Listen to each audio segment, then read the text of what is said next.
Oh. Test. 1, 2. Okay. I think you can probably hear me. All right. So if you can hear me now, would somebody let me know in the chat? This is my first time using this software. I have a little bit better hardware on the way to do this for the next month. If you are there, you can type in the link at this banner here, and then it'll bring you up in a video chat with me, and we can talk about cameras and printing and whatever you're into while I build printers all day and hopefully get a laser delivery, but we will see. It's about a month late. Okay, Paul Tilt says he can hear me. Hey, Paul, if you want to come chat, put the text into your browser and it should pull up a video chat window. This is going to be more like the call-in show rather than the Ethan show, because what I am doing is extremely boring, which is why I wanted to talk to some of you people.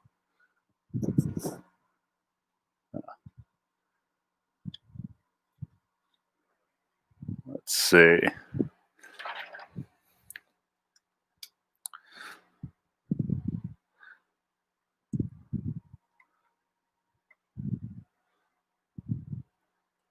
I got this down to where in about 40 minutes without fiddling with YouTube, I can build an Ender 3 Pro. With my friend Joe's help, it takes about 30 minutes. But let's see. Okay. Paul Tilt is at work. Sorry, Paul. I hope your work is fun. Mine is medium today, but exciting. I'm getting up to 21 printers right now to fill the Mongoose orders, and most of them even work. I did replace a lot of the Ender 3 Pro nozzles with the wrong nozzles, and so those are offline until I get new nozzles, although the new printers come with one spare nozzle that's the correct nozzle. So as I open all these boxes and get the spare nozzles, I'll be able to put some of these printers behind me online. Yeah.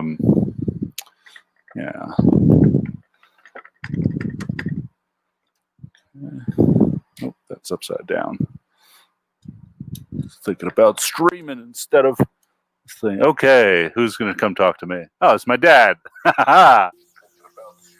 Hey. Okay, who's going to come talk to me? Oh, it's my dad. Okay, Dad, you've got to turn off the YouTube stream sound, and then you can talk to me on chat through this new window.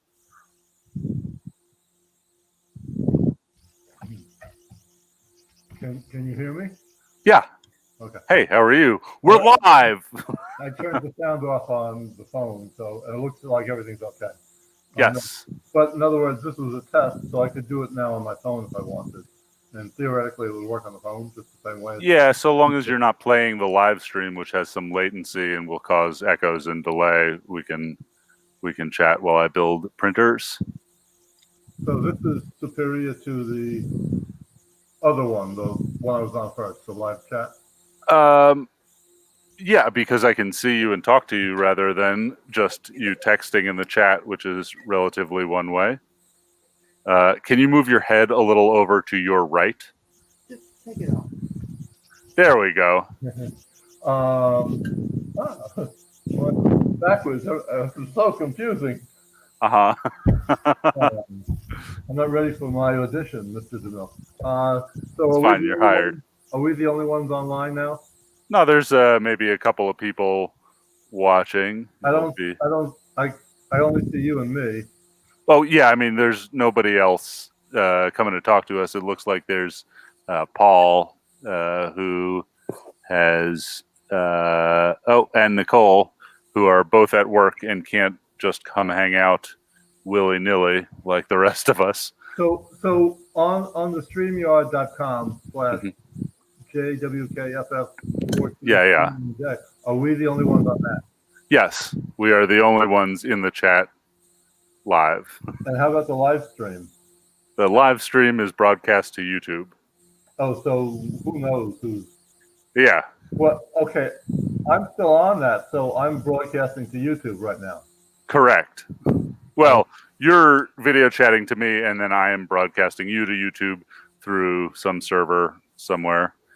Soon, I will have my new gaming computer, and then I will be screen capping through Google Hangouts and then broadcasting you from this side. But yeah. So as you know, I have maybe 30 or 40 days worth of assembly of printers and scanners and then soldering and whatnot. So I thought I would just run this damn thing all day while I work and then talk to people about cameras and washing machine repair or whatever you're up to.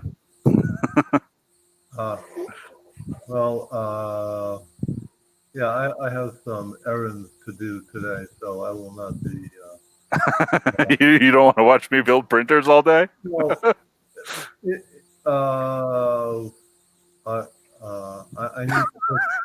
I need to pick up some new grinders and well, particularly cutoff wheels for the grinders for cutting steel. So why are you cutting steel? For reasons that you know what I was involved in. And so what do you not want to say on YouTube? I don't want to say anything on YouTube. Okay, non-illegal reasons. Right. Yeah. So I will be going to maybe Harbor Freight today. Oh, that sounds fun. Yeah. Uh, So I found out that the old nozzles for the AM8s are not the same nozzles as the Ender 3 takes. They're more or less the same, but the back cutout is like 3 millimeters where the Bowden tube enters rather than 1.75, which will generally work in PLA, and it's how I've been using them for years now. But I found that with PET G, that sort of like extra pool of material hot behind the nozzle will eventually carbonize and jam. well, And that's not so, yeah, that was really annoying, actually. good. Yeah. I was very upset. Sort of like for those who are not totally acquainted with that, that would be sort of like pouring sugar in your gas tank in your car. Yeah, yeah, I took down a lot of printers, but um, you know, also the bed connection on my my Prusa clone started smoking the other day. So later on today, I will resolder that. Yes, I've had one or two go down every single day, which has been annoying, but it's more or less working now as a farm. Is this jammed?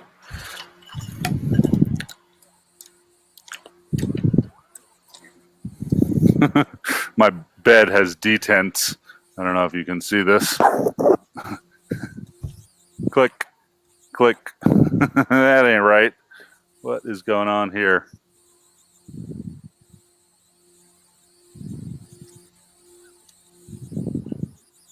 There's got to be some eccentric in here. Laura told me I was an eccentric the other day. Yeah. I was wearing a bathrobe in my shop because it was cold. On top of my normal clothes. I didn't think that was so crazy. Hey, you're in Albuquerque. It can't be cold. It is cold. We're at high desert. It's like 20 something degrees. Wow. It'll get warm. It'll go up to the 50s today probably, but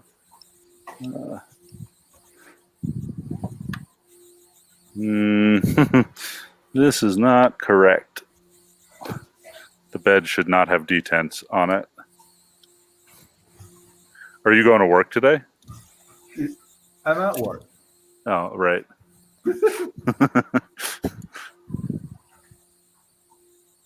That's just another window.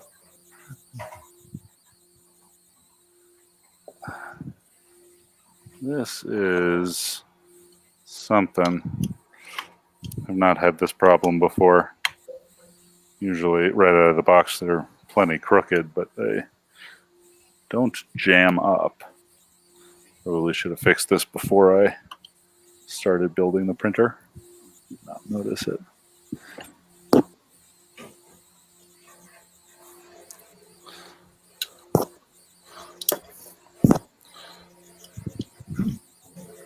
Have you ever had this happen where the bed has like detents that it clicks into? The bed. Yeah, the Y carriage.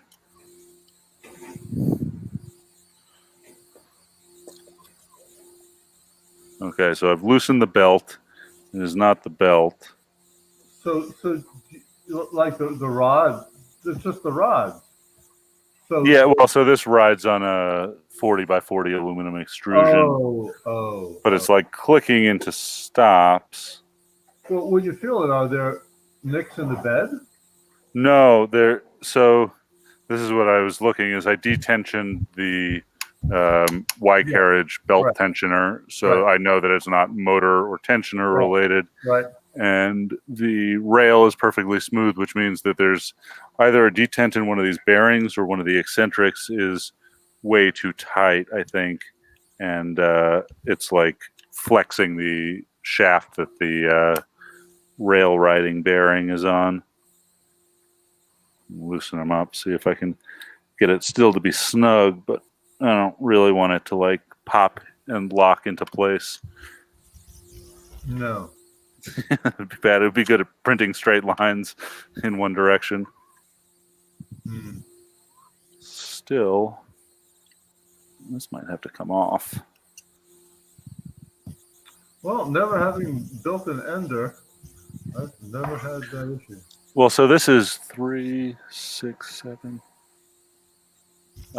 This is my 11th ender that I've built, and I've never had this happen. But That's a game ender. yeah, we will see. I have another 1 to build after this, and 2 on the way from this order. So hopefully, this is a unique problem.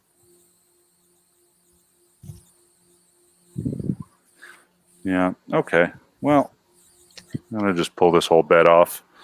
Let's see.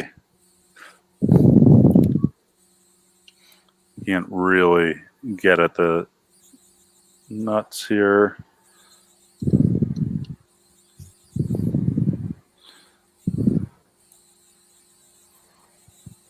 It's super fascinating.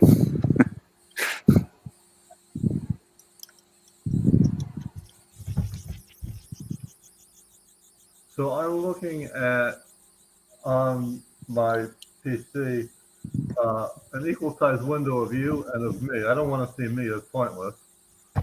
Is there a way I can just look at you on the? Well, we could do like one of these. Okay.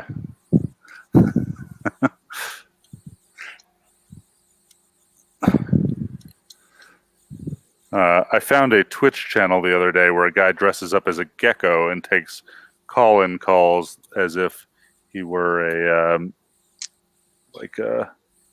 online psychologist. It's very interesting.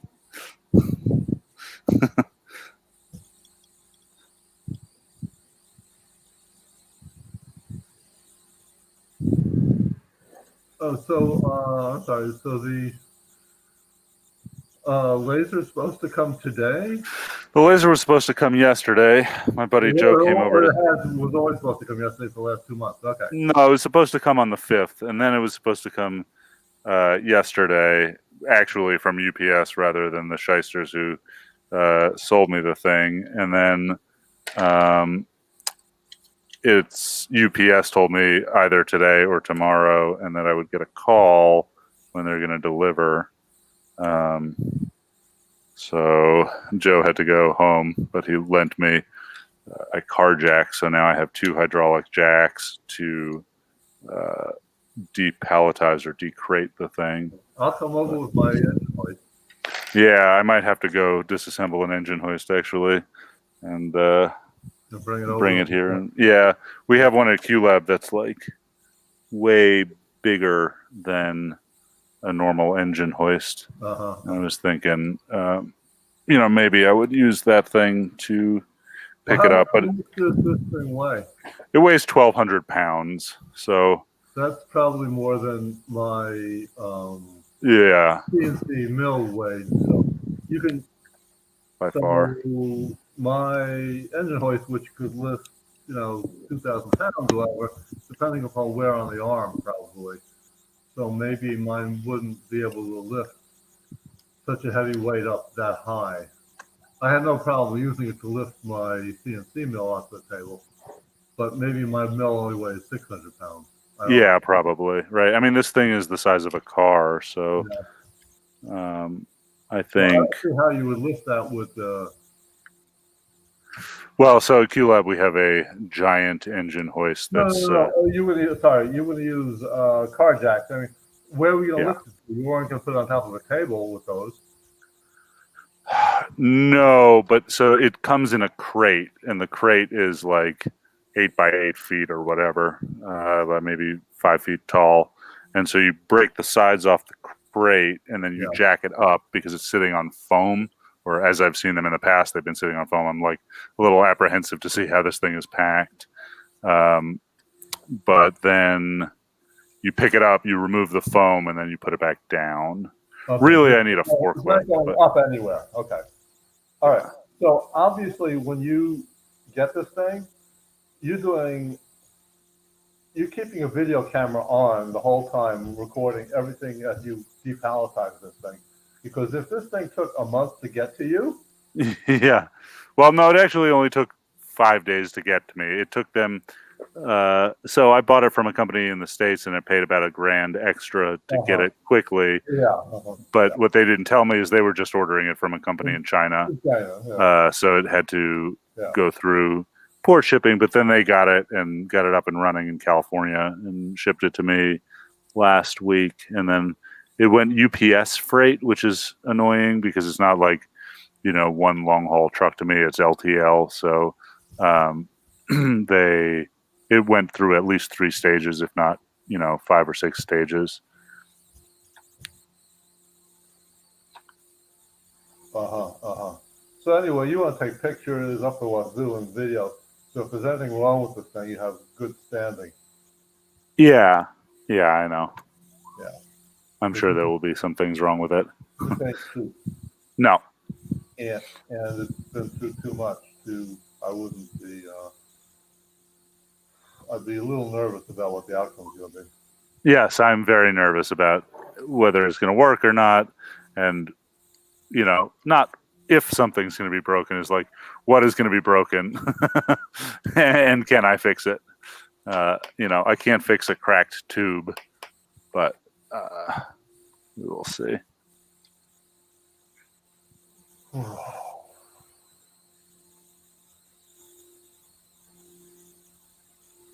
This is real.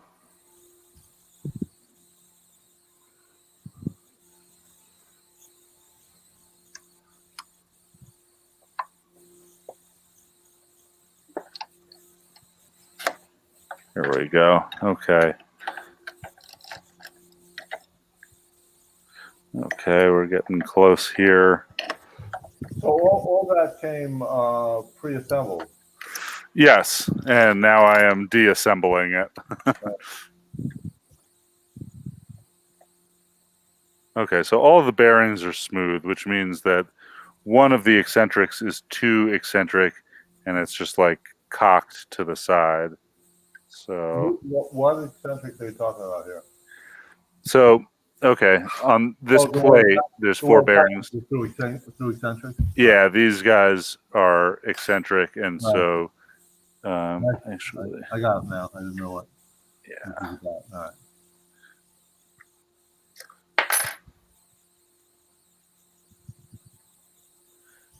Let's see. That make a difference.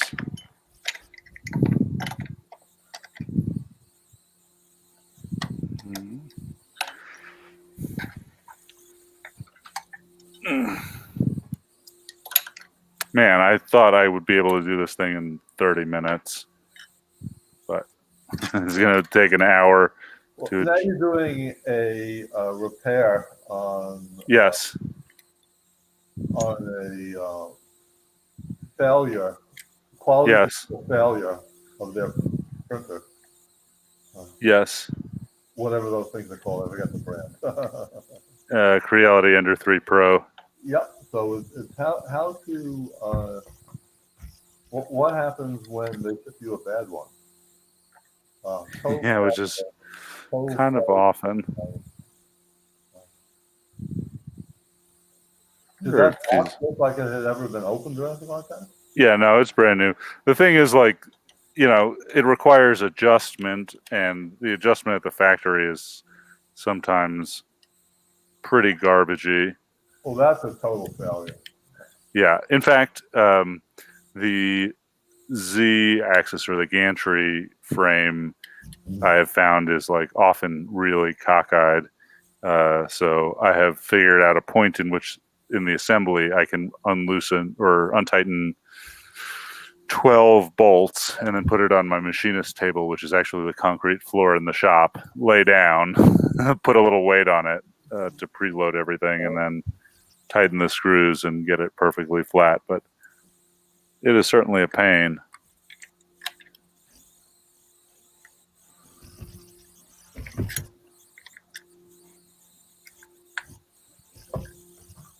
I mean, don't put it on. Yeah. Oh, I'm gonna see if I can make it quiet. Oh, so I'm not gonna stay here with that.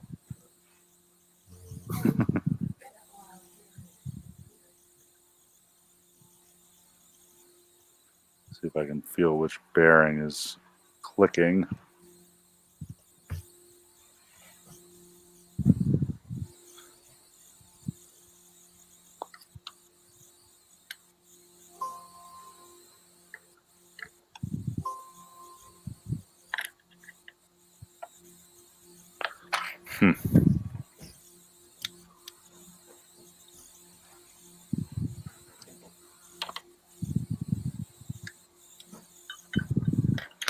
I think what's going on is that one of the bearings is, one of the wheels is so tight that it is actually cocked on its own angle, and it's not a matter of the bearings being too close together because of the eccentrics. I think one bearing is just off.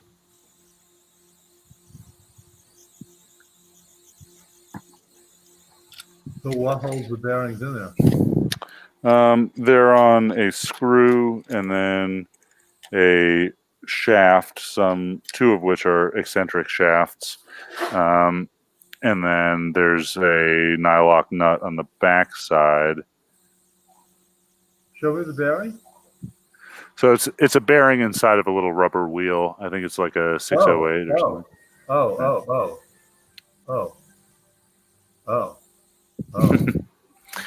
What? Okay. Yeah, I think these might be actually cocked at an angle a little bit. So I'm So gonna that try. means they didn't drill it straight.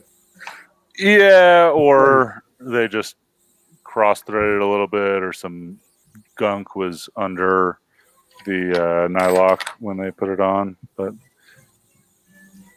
actually, if I try riding it, oh yeah, there we go.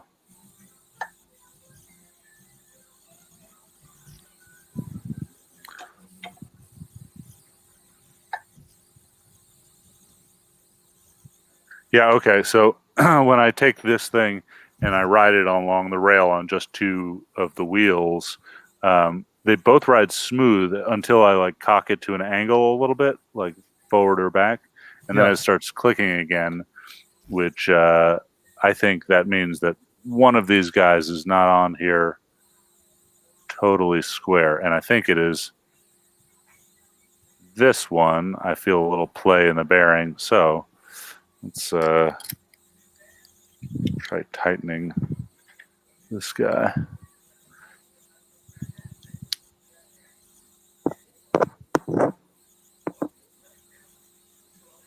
I got rid of the play. Okay, maybe that's the answer. Let's find out.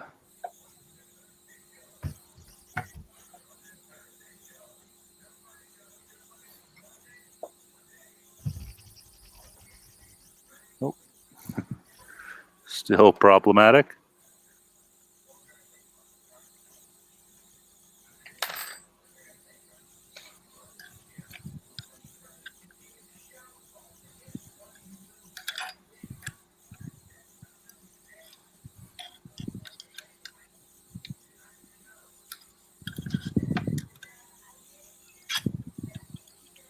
Ooh, very close now.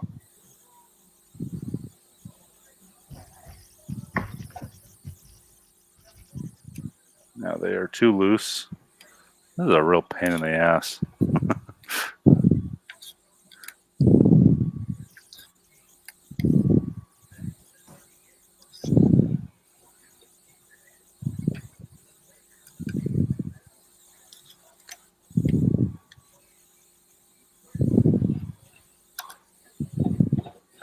Okay. Got it. Now to reassemble the printer to the point where I was at when it came out of the box. So what was the solution actually you said? So the solution was one of these bearings. So you can see on the back there's a nylock washer and then like an M4 bolt and a spacer on this side and eccentric spacers on this side. And then after the spacer comes a wheel with a maybe a 608 bearing in it, and then like another the bolt, right? And so one of these was the nylock washer was not tight, and so this bearing had play in it, which I think caused them to misadjust. It was just a very little bit of play, but it caused them to misadjust the eccentrics on this side, and so it did not ride smoothly. It would go like clunk, clunk, clunk. So what I did was I tightened this bearing up, and then the eccentrics were way too tight, and then I had it on the rails, and I changed the eccentrics until it rode smoothly. So now, let's see, nice and smooth. Wow. I imagined that the bearings were broken. Wow. Yeah, well, so the first thing I did when I took it off was just test. You can feel if the bearings are broken, you can preload them and feel, and it was fine. So that is good. I mean, I have I ordered 200 of these bearings because each of the mongooses has one of them in it, and the meerkat has 6 to 8 of them in it. So I have plenty, but I don't know. I don't have like a press to pull the wheel off. That could have taken me a day to build some sort of. Well, mail to me, I did. Yeah, that would take a long ass time.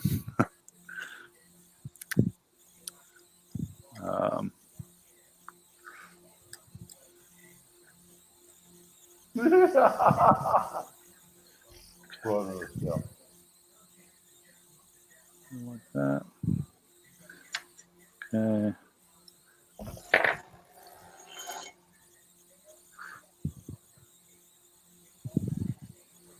Help. I attached the bed to the belt. I don't know what the assembly order is for any of this. I never had to do it on this printer. Okay. Comes out. This thing is around this guy.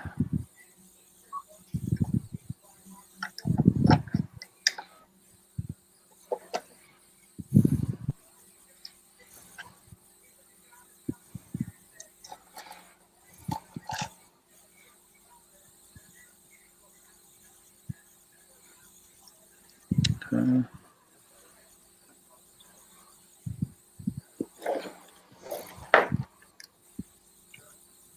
What does this belt do? Okay.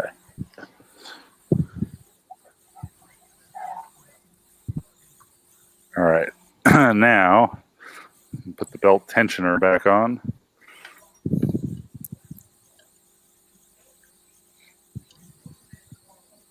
I scrapped my first printer yesterday. I was a little sentimental about it, but also it was 1 extra square foot of workshop space, so it had a bad motherboard on it, so the motherboard and frame is a trash. I scrapped 2 of them already. I'm ahead of you, and the one that I had with the bad motherboard was AM8. Because by definition, that's a bad motherboard from the factory. I mean, it's fine.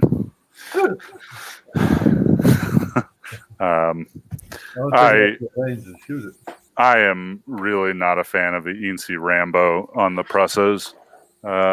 It is a very smartly designed thing, but working on it is murder. Not supposed to work on it. Well, I was talking to some guy on Instagram the other day who follows Camerodactyl that has a 3D printer at work, and he said he had like a $3,500 printer, but it's always in the shop. And I laughed and laughed because, no matter how good these things are, like if you can't service them, they're useless. Like, I don't know. I think the tech there to the point where they're like self-repairing in the same way that a Canon bubble jet is. And so like you got to be able to take them apart. Otherwise they're pretty bad. Well, all right. We live in a disposable society. So repair work is more expensive than new. So, Yeah, but like when I'm running 6 to 10 printers, one printer goes down every single day, and so it would cost me $300 a print if if I do that. And also, I just constantly have all the printers down, which I have a lot of them down right now well, because I guess nozzles. most people don't use their printers the way you do, No, and probably not. maybe the only one who does that is Joseph Pressa. And No, there are a lot of people using them. I saw a guy on Reddit who's using, 50 to 100 enders on a farm. right, so those people who are doing that, using them that way, have the technical wherewithal to rebuild the printer.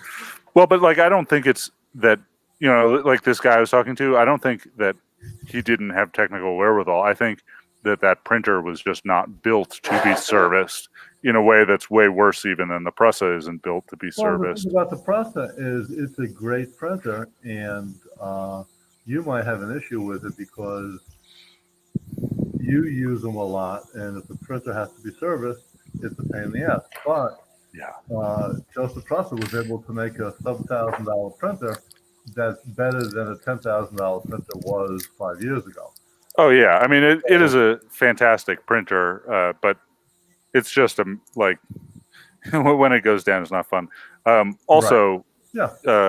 I had some electrical problems on one of these enders. It was booting and flashing, and I just used the shotgun method, which is like, I think that's probably the power supply. So I bought a new power supply and just took it out of the lineup for a few days. And then it came and I swapped the power supply, and of course it was not the power supply. And so I had to get to the board, and like when they put these boards together, they hot glue all the JST connectors, and so Yep, I did that. yeah, it made me really angry. I spent a lot of time with like an X-Acto knife and a diagonal cutter, like trying to free all the connectors. Because ultimately, what I had to do, because I did not know like the base resistance values of all the components, was just unplug everything, plug the power in. Okay, it boots. Plug the screen in. Okay, it boots. Plug in the heat bed. Okay, it boots. What took this thing down and caused me to rip the whole thing, like I don't know if you can see, like here, there's a metal box. It takes like 5 or 6 screws to get it off, and then 4 screws to pull the board off the box. You got to slip it out and cut all the glue out. And so, yeah, it took me, I don't know, maybe 2 or 3 hours to get to the point where I diagnosed it was the cold end fan was shorting. The what? And the cold end fan. Cold end. Okay. Yeah, on the heat exchanger. Anyway, then I realized I have like 20 of them, but they're all 12 volt, and this is a 24 volt cold end fan. And so now that printer is sitting and waiting, which is annoying. But yeah, it's just like it took a long time. I want to figure out a way to just remove all of this shrouding, but leave the board mounted on the machine, which is tough because a lot of the way the ender works is clever. Like they use the shielding also as the mount, and so I could take it off, but then the boards would just be sitting on the shelf, which is no good.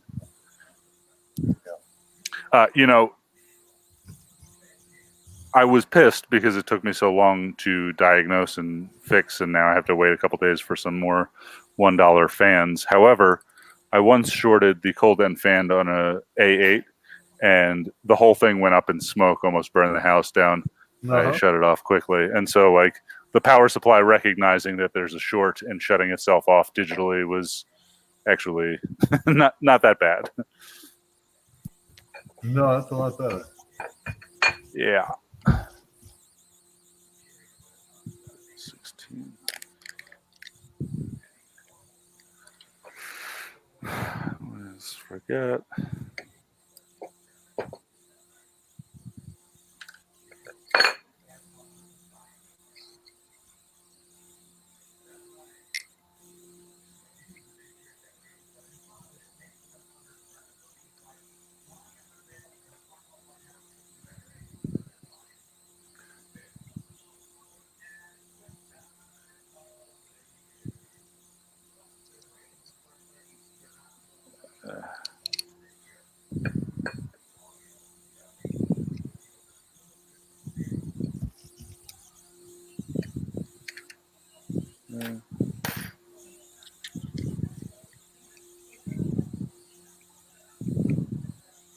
At least this printer posed a little bit of intellectual difficulty with that problem on the Y carriage. Usually it's just like a matter of getting my fingers into these stupid little places to turn screws. I've designed a lot of things recently that are not assemblable. The new Meerkat had like 2 versions in it, which, you know, would theoretically work, but there's no way to actually put them together. It's always a good time.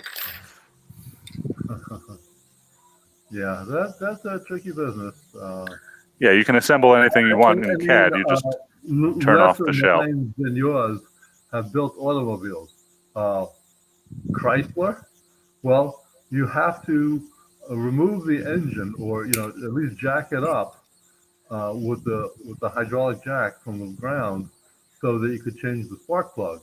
That sounds like a Ferrari thing, not a back then, Chrysler thing. Spark plugs weren't 100,000 miles or 50. They were like every 10,000 miles you had to change your spark plug. So you got to keep jacking your engine up. What Chrysler was this? Oh, that was circa 1975 or 78. I see. Lee Iacocca, whatever, moron.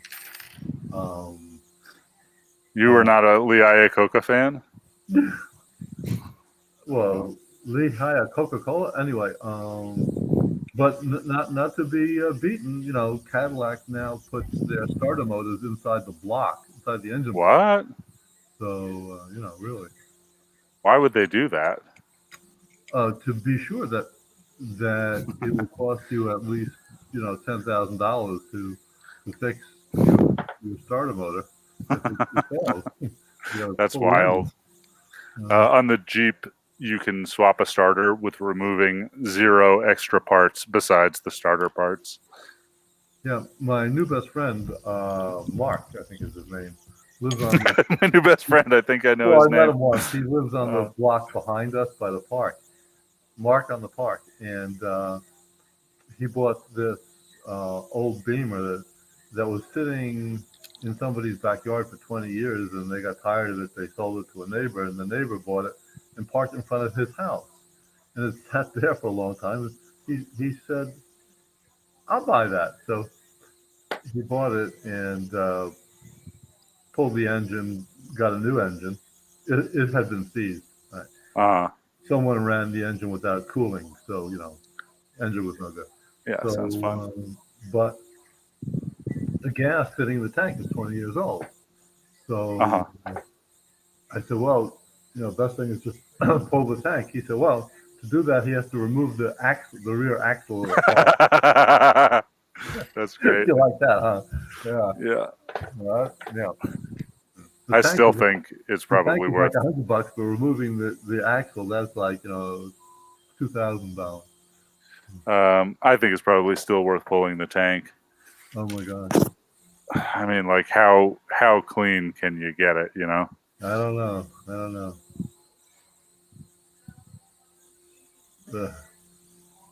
Oh God. You want to well, alternatively is to tow the car to the radiator rebuild guy and have him steam clean the tank, in situ. Yeah. Or maybe you buy a steamer yourself and you steam the tank, in the car. Yeah, but like maybe with like a bore scope or something, you would trust it. But after I just put in a new engine in a car, I don't think I would want to run a 20-year-old unrun gas tank in it. No. Seems like a recipe for trouble. Oh yeah, we obviously talked about washing it, cleaning it out and washing it out with gas a couple times, and then he was gonna, run the pump to a bucket in the front, run gas through the line. Mm-hmm. For me, I mean, it just about almost destroyed my engine. Bad gas, terrible. Mm-hmm. It got past the everything. It got past the injectors, went into the engine. Oh man.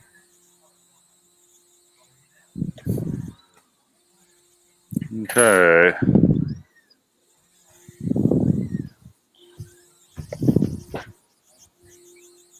That's pretty good. We're getting close to the point at which. Oh, okay.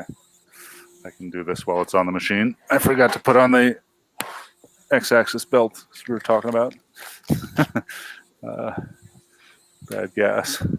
Yeah, a friend of mine's mom lent him to fix a 325i from the 90s, which seems like a fun Beamer to drive, which he said was fun, except like every day he's been posting some repair.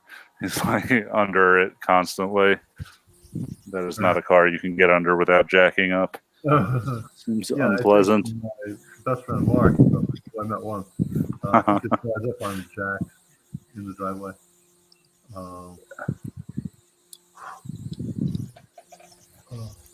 Yeah, it's such a luxury to have a driveway in Brooklyn. All right. Man. Ugh.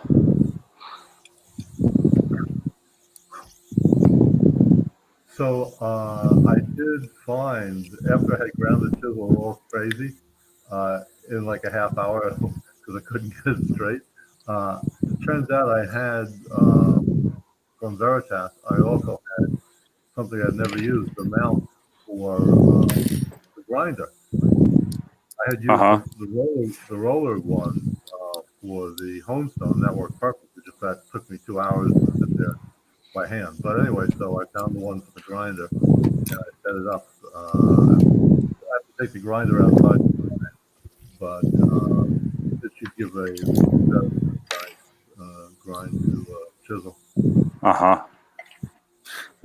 And then what are you chiseling? Oh, I just have wood chisels that I use on occasion, but this chisel, the edge, I think someone had used it for chopping up concrete or something, or garden. I mean, it was like the edge was more wavy than my comb, the piece of my comb. It was totally mess. Sort of like my bike, like this. Anyway, so now I want to get a 1 inch or 2 belt sander. Don't you have like a... Yes, I do. But there's two things about that. One of which is I've never changed the belt because it's a pain. And if you're doing something like where you want to change the belt, start with a 60 grit and work your way up to 1,000, and you change the belt 10 times, that would be an all day affair. And also, the belts are wide on that and expensive, whereas these little 1 inch belts that are 30 inches long cost like $20. And in 10 seconds you could swap the belt out from 60 to 90 and progressively go. And you don't need that sort of width. You don't need to pay for that sort of width in a belt because you may only want something 1 inch or 2 inch at most wide when you're winding a blade. A wider belt may just, you might avoid winding the handle on your knife. So it may not be designed for actually. Interesting. Also, that belt set that I have a well-standing model that weighs, I don't know, 60 pounds or whatever. It's not really mobile. Well, what are you doing? Starting a mobile knife sharpening business? Mike's Brooklyn axe grinding. I don't really want to use them inside the house because they produce a lot of dirt. Yeah, well, you shouldn't be grinding in the house anyway, any size, particularly metals. What, you shouldn't be, right? No, you should not. No, so I see. You can move it outside, not like you're going to use a small. I took it outside. I see. Yeah, I don't want to mess my lab up.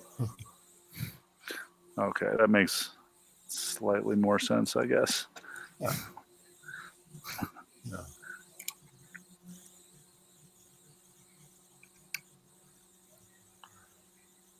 Are you're still rebuilding it to This was already put together front ender, right? The part you are now. No. We're on we're on me now. Although now we have some difficulties, which is another eccentric issue. The guy who was assembling the bearings on this thing was clearly drunk. It's the only one I've ever had. I'm sorry. The part you're doing now would be a normal user assembly part. Yes. Really? Well, not right now, because right now I'm adjusting another eccentric that is not adjusted correctly. However,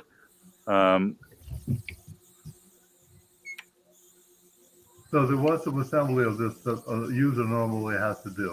yeah, like 30, 40 minutes. Oh, okay. All right.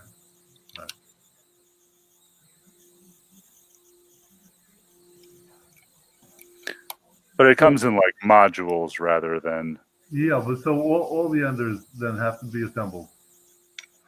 Yeah. Okay. That's interesting. So, I mean, if it takes you 30 or 40 minutes to put together an ender, that means someone who's not so facile might take them a day or a week. No, it would take them an hour and a half. It's really simple. Unless, like I've had some squareness issues with these things. Yeah. But other than that, I see what I did.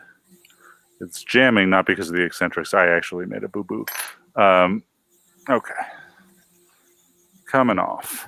I I put the Y belt on so that the end tabs are jamming it for stupidity reasons, because we were talking about Chryslers.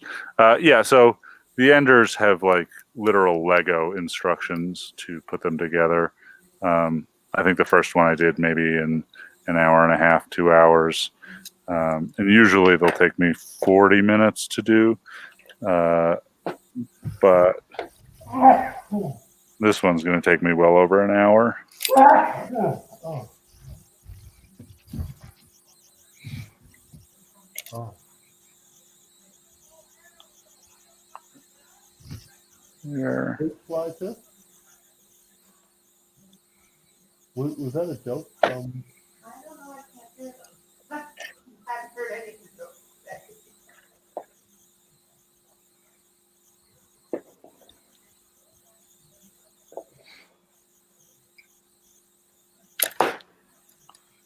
Okay.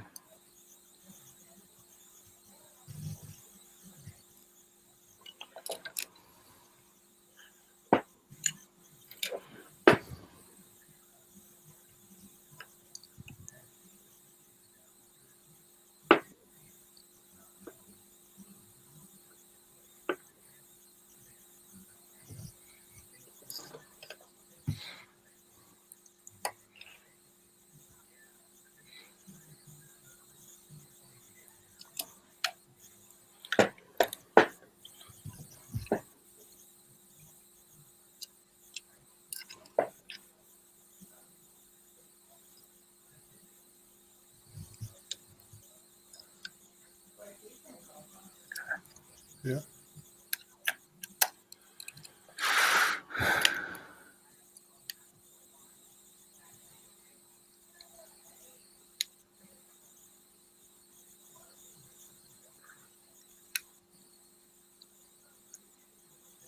All right. Well, here in New York, it's almost 11 o'clock, so time for me to have breakfast. Okay. You can have breakfast. Thank you. I will continue doing this all damn day. Till the laser comes, I hope. For now, I might just leave my PC online up there like this. So. Well, I'm going to kick you off so I can talk to random other people. But you can come back. We'll see. Looks like 0 people are following, but Can you not talk to multiple people at once? What I happened? can, but I don't need to have your video up while you're eating cereal. Nope, you don't. But I'll be here. You also know my personal phone number. We're on a family plan. That's right. Okay, Dad. Thanks for Okay. hanging. I'll see you All right, later. bye. Bye. Okay, if there's anybody else, come talk to me while I'm building a printer. The link's in the description below. I think there might be one person.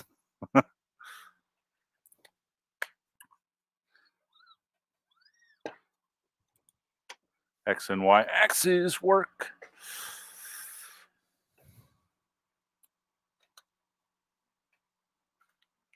Looking for M5 by 25s. Yes.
Okay, here's the fun part. For my one viewer, whoever you are, come hang out. Link's right there. All right. So these printers all ship a little wiggly because I don't think they put them together on a machinist table. However, I have the machinist table of a concrete floor. We can notice it's rocking back and forth. So before I tighten the gantry frame, I like to loosen these 4 bolts on both sides. Let's see. And here we go.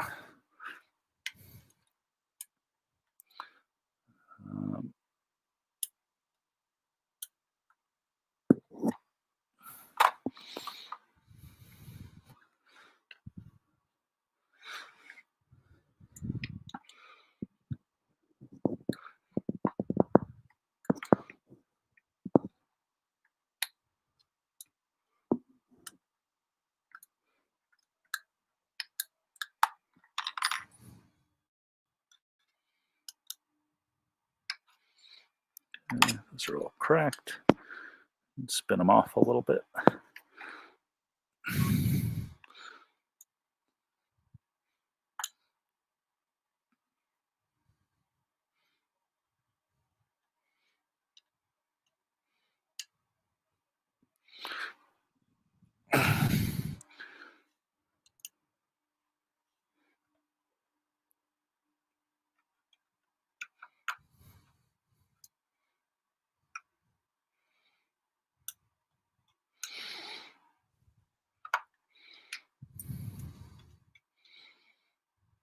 Don't know why they wouldn't just get a good assembly table.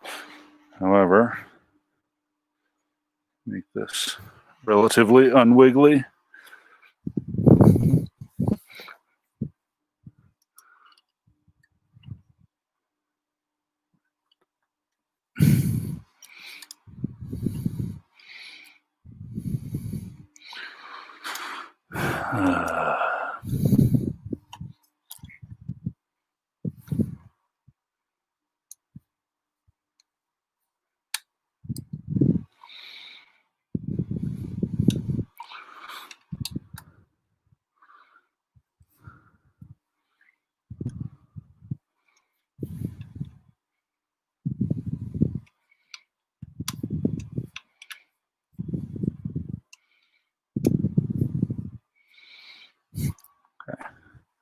Now it is nice and unwiggly.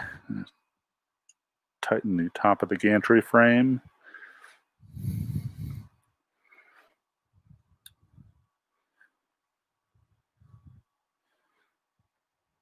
feel like maybe if I had hundreds of these to build, I would build a jig to hold everything square and screw it up. Okay, still no wobbles. Tighten this guy down 90%. Finger tight.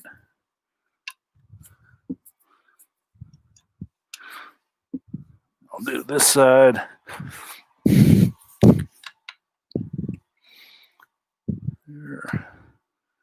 There. 3 and 4. Okay. Still no wobbles. Now we'll make them all tight. 1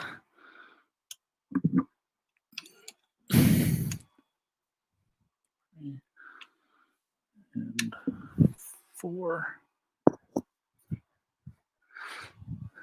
and 1, 2, 3, and 4. Okay.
So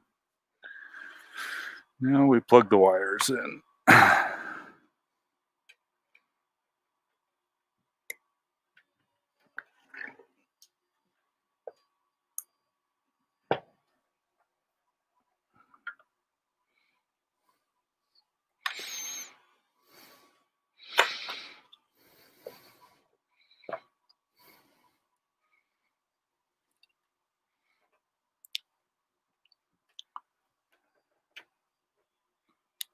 Power cord.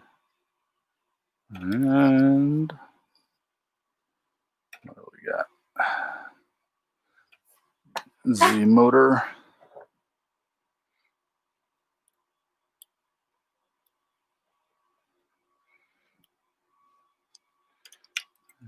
And the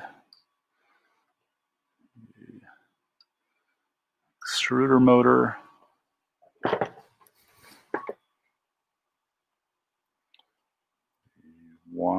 X motor.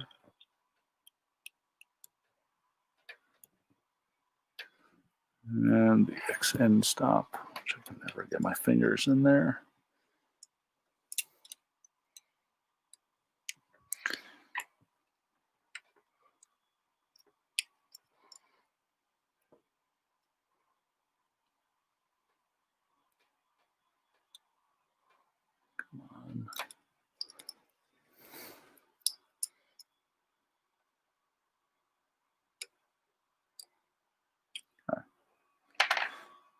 And then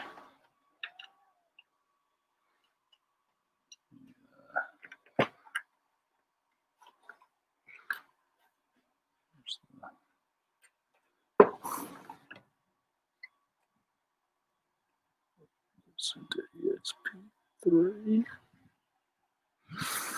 Okay. Cool. I believe this printer is about ready. Put the spool holder on it. Hey, there's somebody there. Maybe it's Ahmed. Maybe it's not. I've been talking to myself. Hey, if you're there, check out the link right here. I guess it's not a link. You got to type it into your browser, but you can come talk to me. Here, I'll put it in the chat. There we go. If you are not currently at work, you can click that link and we can talk about printers, washing machine repair, building electronics, all sorts of fun stuff.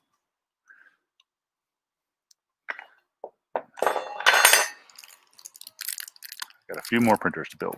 Oh, whoever it is gone. Cool.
Okay. I guess it is time to plug this thing in.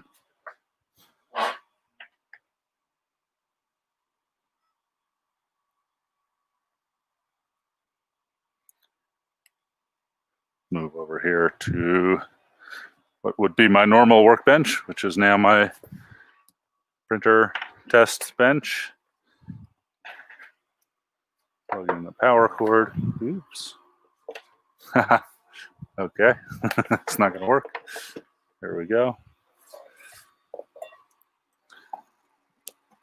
There's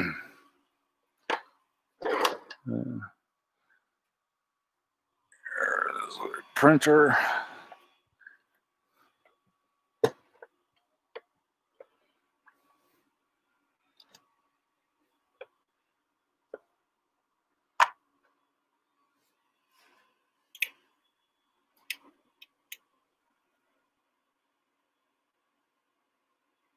Boo.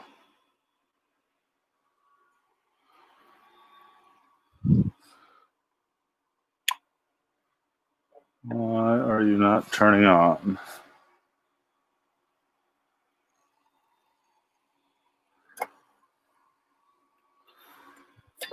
A brand new power supply. Power supply is connected. The LCD panel is connected. Let's see. Plug this into a known working power strip. Oh, I know. These things come set to 230 volts, which is good because if you plug it in the other way, they will not work. This way they should work. Yes, it is working. Okay. Let's plug her into a reasonable power supply.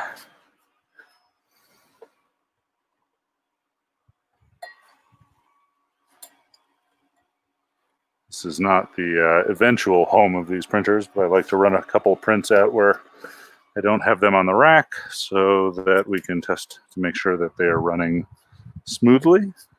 Walk over to the farm and go grab a brand new metal spring bed and some binder clips.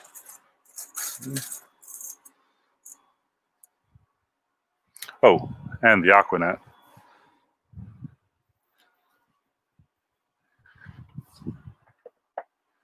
There we go. Take a look at this printer. Okay, so I'll start preheating this. PLA. Okay.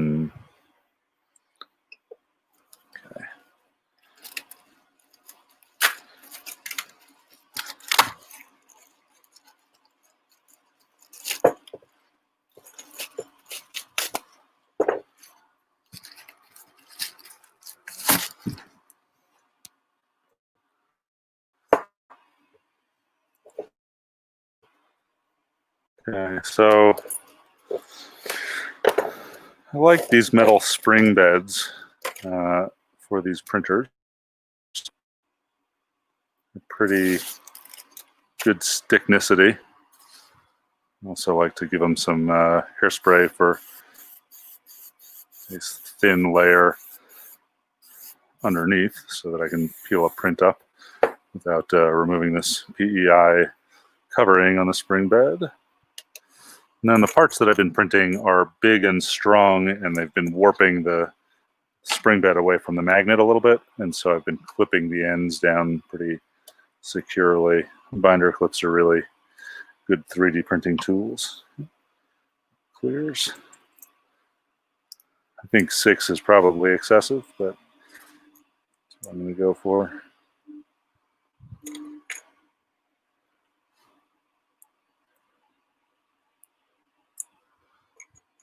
And one more thing I forgot to do. These enders come with a standard, what is it? Teflon tube, HPDE. But it melts at the temperatures I need for PETG, so I've been pulling this out and swapping it with a high temperature Capricorn tube. These are about, I don't know, $10 on eBay or Amazon. Fairly expensive for a Teflon tube. However, it's the only real upgrade that these guys need to be able to print at high temperatures, so I kind of dig that. The other tubes will kind of start melting around 250C. I'll print PETG up to 260, so keeps it a little bit more jam free. Stick this guy all the way in there. I like to use the factory cut edge down because it's a little more square than my cut edge. And grab one of these stupid little clips. This guy to make sure that the tubing lock fitting does not come out. And then I need one of these, a little clip for it.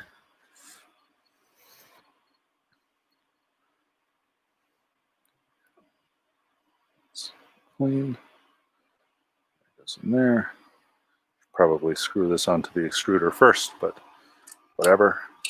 Oh yeah, definitely should, because I want to run the Bowden tube under the cable ties on the extruder wiring to keep it all up, kind of like a spring. Sometimes I just use a set of big rubber bands to pull them up to the top of the gantry to keep them out of the way of the print, but this seems to work pretty well. It's like a little mechanical backbone for the wires.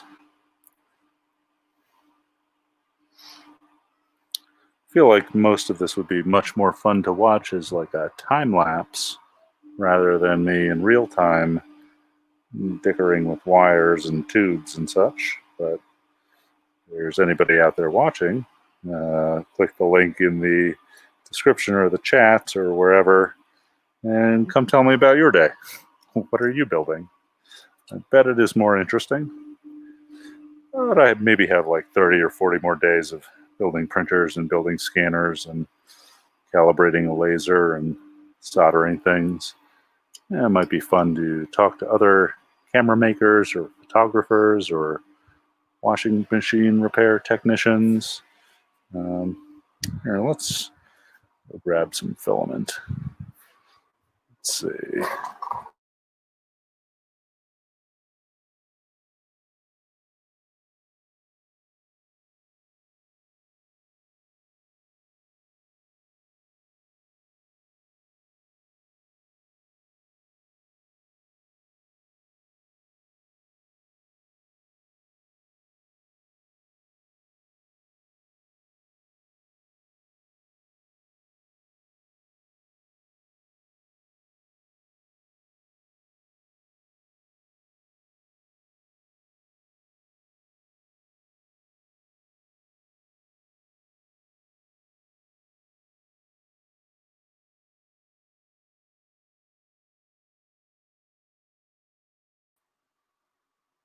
Okay, I think I'm back.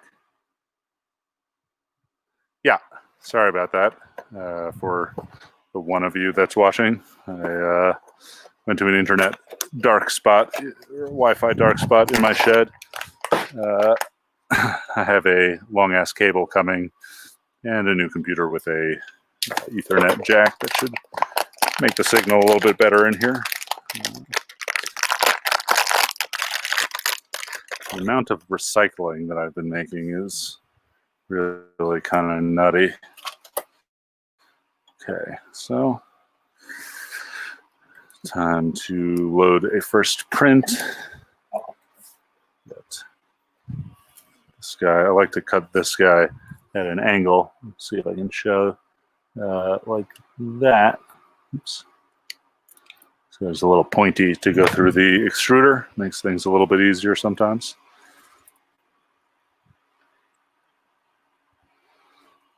But of course not that easy.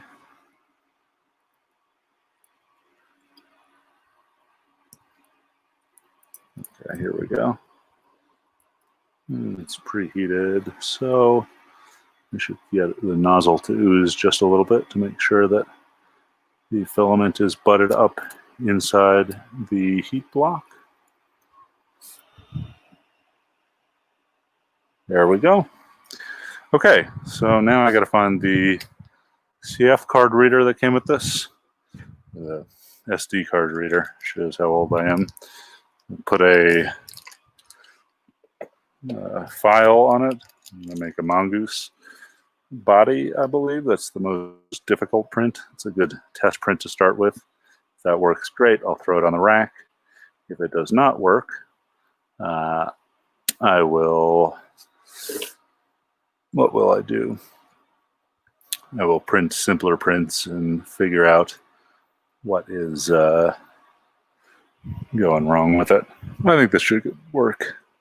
It's the 4, 6, it's the 10th or 11th ender that I've built now.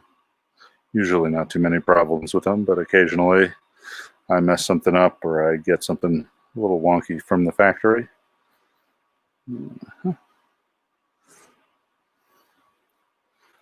So I'm just trying to eject this drive.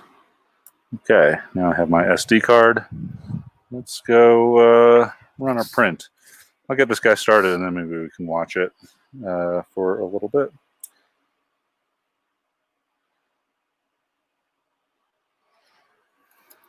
The original ender had the card right side up, but at the bottom, now it's upside down at the top, which I think is much improved. Oh, crap. Because the old case fan used to be at the top, and what would happen is like little bits of filament would get in the case fan, or I'd drop a screw or a nut in there, and then I would jam the case fan, the thing would overheat. It was like just begging for trouble. Okay. so that guy's warming up now. Let's see, what do we do next? Just wait for it to warm up, level the bed during the first part of the print, and then I think we're good to go. While that's happening, throw away some garbage here and save all these plastic bags. Ziploc. Need that. Need that. Okay, let's go find some coffee. Hopefully I won't lose the internet over in the coffee spot.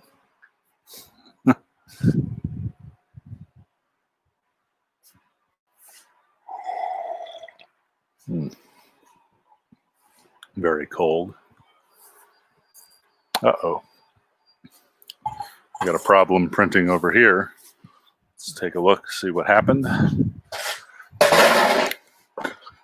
Oh, I knocked off my heat sock. Let's see.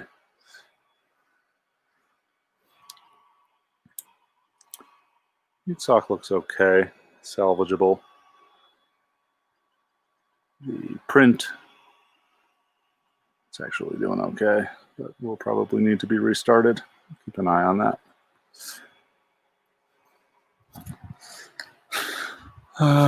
No, I'll just do it now. Okay, okay. Print. Put you guys over here while I change this print and put on the heat sock. Raise the gantry.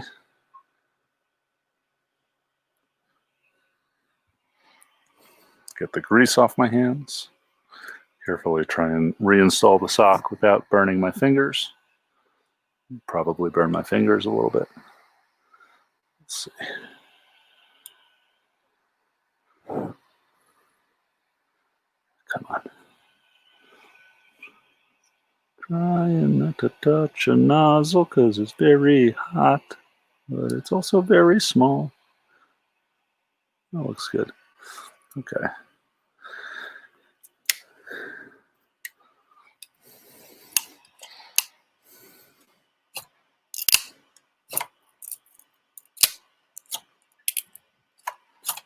Usually PETG doesn't crack, it just sort of bends, but let's get it off. I guess it's cooling already.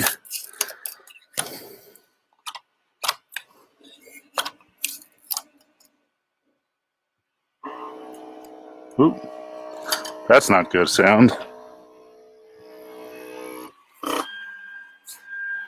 Oh yeah. Okay, so what do we got here? I have the bed caught in this cable.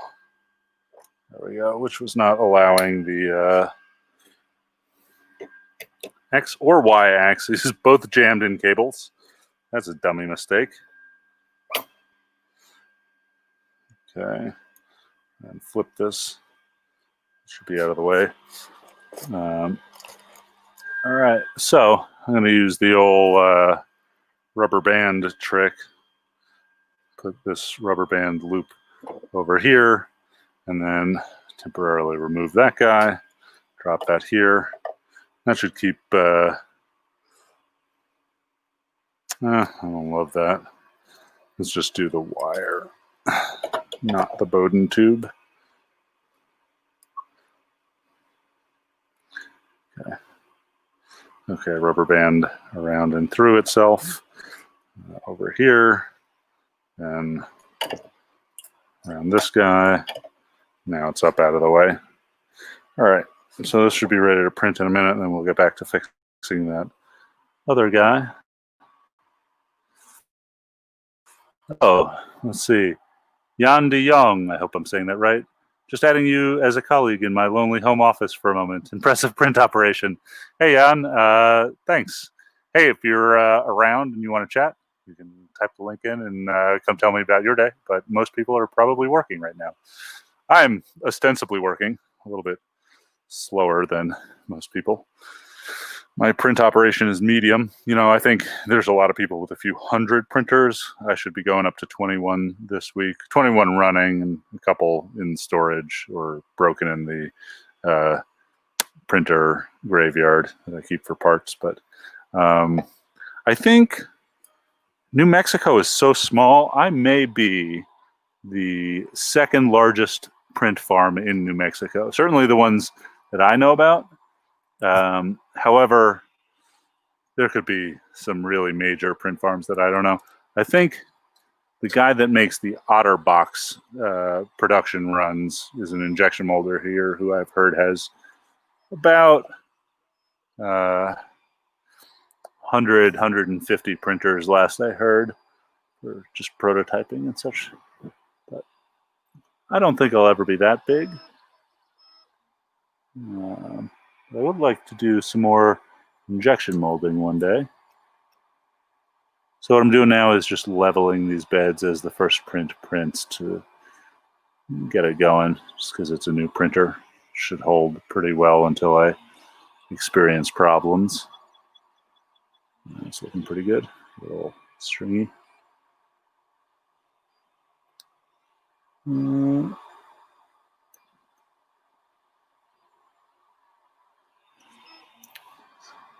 Wildly exciting. Here's the part where I'll level the bed. Look at her. She's beautiful. Printing nice, clean lines. Stuck to the platform. Oh, I hope she doesn't warp. I maybe should make a new slice of this. It does some weird intermediate movements. For what purpose, I don't know.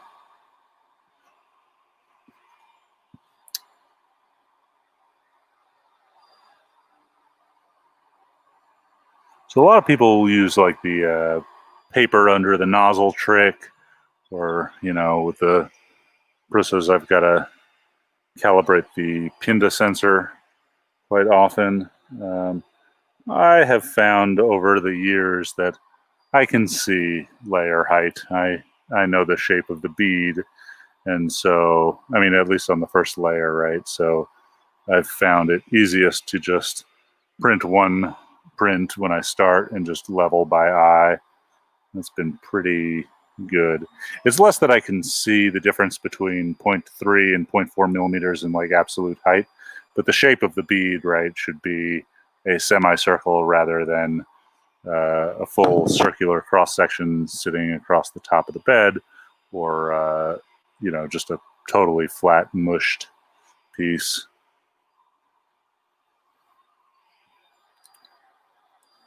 Okay, that one looks good. So here we can see what it's doing, making some the base of a mongoose film carrier.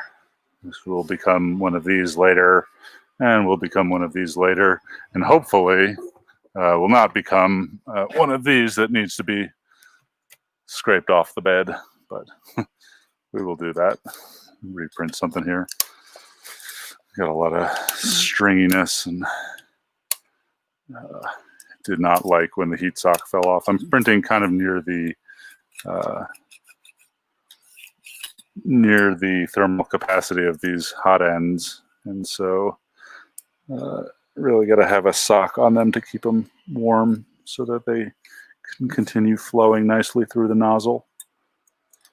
Okay. Where's my hairspray? Never leave home without it.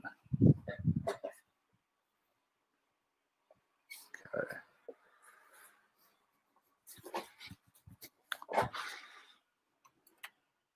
I hear that people in Europe can't get Aquanet. It's like, how do you guys print anything? I'm sure there's good European hairsprays for the purpose.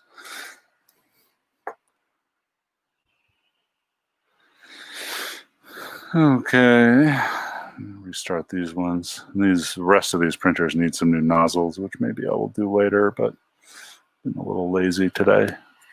Oh, we have, oh, Jeremy Schaefer, what's your favorite brand of hairspray? Jeremy, Aquanet for long-lasting hold and good release. Hey, Jeremy, if you're around, come video chat. Link is in the chat. But you are probably working, doing actual important engineering.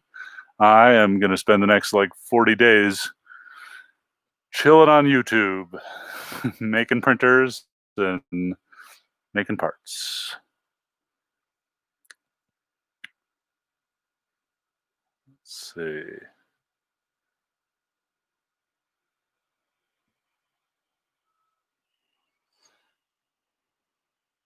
It's boring waiting for this thing to heat up. I think it should be good. We'll come back and check it later. It's already been leveled long ago. What else do I need to do? Oh, let's build another printer. This will be fun. Yeah. Okay. So you can see I spent a couple of days filling this corner of the shop where the laser will go with boxes that needed to get broken down. Took me half an hour trying to get rid of the recycling from 10 or so printers that came in the door. But I maxed out my recycling. My girlfriend and I took out the recycling this morning, and I will max it out again, and then she will get mad because we can't put the kitchen garbage out because it's filled with shop garbage. Try not to do that usually, but you know. Okay. I feel like I'm talking to myself like a crazy person here. Let's see, where can I put this computer where you guys can see? I'm going to do an unboxing. This is the Ender 3 Pro. It's a super good printer. Jeremy says, not doing engineering, writing documentation. Yeah, I got to spend a couple days writing the final manual for the Mongoose. Upgrading furniture with the help of Wayfair. So many boxes. Oh, Spirit World X. Come chill. Come chill on my stream. I'm opening a printer. Here you see the aluminum extrusions. It comes with these nice foam pads. I actually do like to break these pads down. Most of them I recycle, but like there's one thin foam sheet. And sometimes the glue is weak enough that I can get my fingers through here. This one actually seems like I will have some success instead of destroying it. Let's see. They actually make very nice like pads for putting your screws and things on when you're working. Sometimes I just destroy them, but I have amassed 5 or 6 good ones in the time that I've been building these printers. Every Ender comes with a free work pad. Actually, every Ender comes with like a bunch of stuff, like a whole screwdriver toolkit that I've been playing with. I have a few hundred screwdrivers and Allen wrenches. Luckily, they're very low quality, so I strip the Allen wrenches amazingly and go through them, so that's good. Take up a little less space in my shop.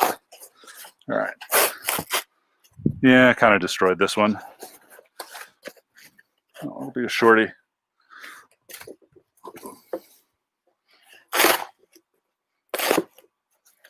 Kind of an okay little work pad for assembly. Start throwing these away. Nuts and bolts.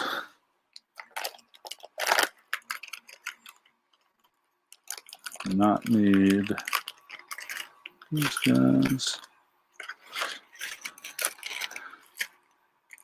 So every Ender comes with one of these little needles for cleaning your nozzles. I don't know anybody who actually uses them. If you do, let me know. It seems like it's just easier and cheaper to swap for a new 20-cent nozzle. Maybe that's wasteful of me. I've never had much luck with them. Okay. Here we got a rail rider for the Y gantry. X gantry, whatever. Okay.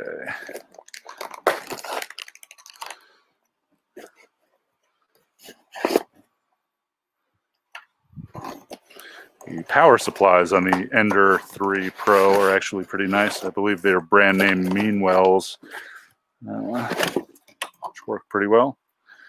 Here's the body of the Ender 3 Pro.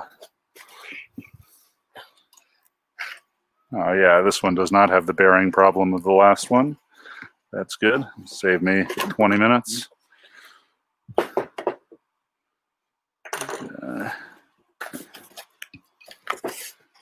And garbage. Okay.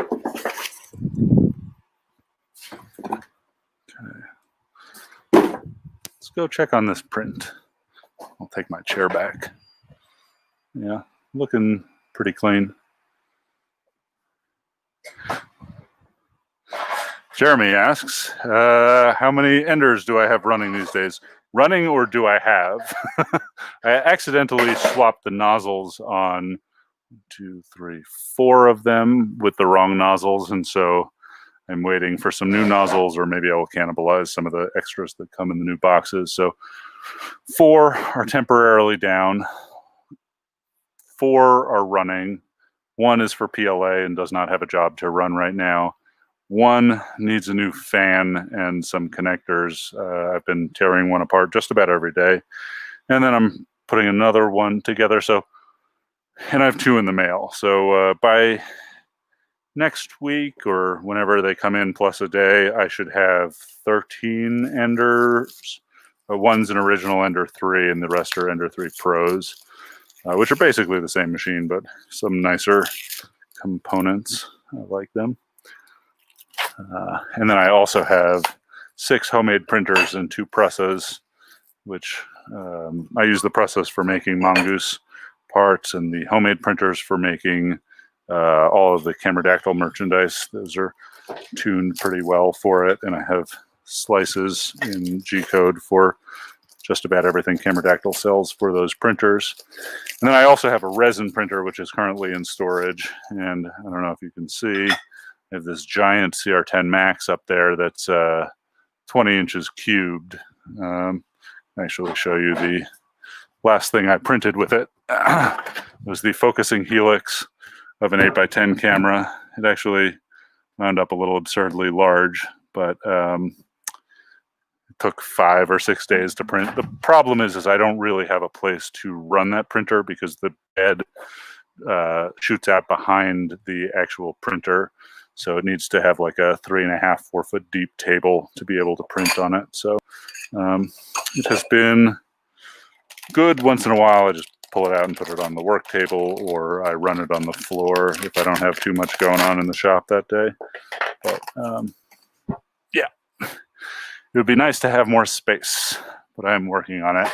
Although my shop has a lot of space right now because I hope to get a 1,200-pound laser today. Okay.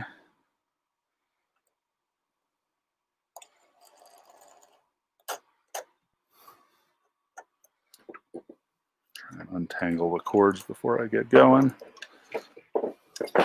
See how quickly I can do this one. I think I promised 40 minutes on the first one, and it took me an hour, hour and a half. Yeah, let's see. Oh, Francois Laverdure. Wondering how you deal with the fumes and the smell of all these printers. I get totally high, man. No, they don't really smell too much, or I've burned out my nose. I do have, you know, let's see, that giant heater blows in hot air, but then I also have this door and those 2 barn doors, and then that air handler, which I can turn on if it gets stinky. But I try not to print ABS. I'm a little worried about the laser cutter that's coming because I have, you know, this giant centrifugal fan on the way as well to blow the fumes out. And I might have to, you know, make a new door and take the barn doors off temporarily and have a door with like a port in it to blow smoke out. But yeah, it's generally not that stinky if you're printing PETG or PLA. pretty reasonable fume level. Laura, my girlfriend, does not like the smell at all. I really hate the smell of ABS. It gives me a headache. It's there's only like, I don't think I'm allergic to very much, but there's a couple of things like vanillin, the artificial vanilla. It doesn't smell like bad vanilla to me. It just like smells like I have a splitting headache. And also Old Spice. I don't think I'm allergic to them, but there's something that's not right with whatever chemicals they put in there. But yeah, it's not like if somebody's wearing Old Spice, I feel bad, but sometimes if I am wearing Old Spice, I want to vomit, so I don't. But yeah, PLA and PETG is all right. Francois, do you have any printers these days? Let's see. As a Philistine and someone who doesn't know things, what do you think of the future of 3D printing in this next decade? Hey, Spirit World X, I think I know you. I think I follow you on Instagram. If you want to talk about this in depth, just put in the link here. This is the link. You're probably at work and can't just come talk to me, but oops.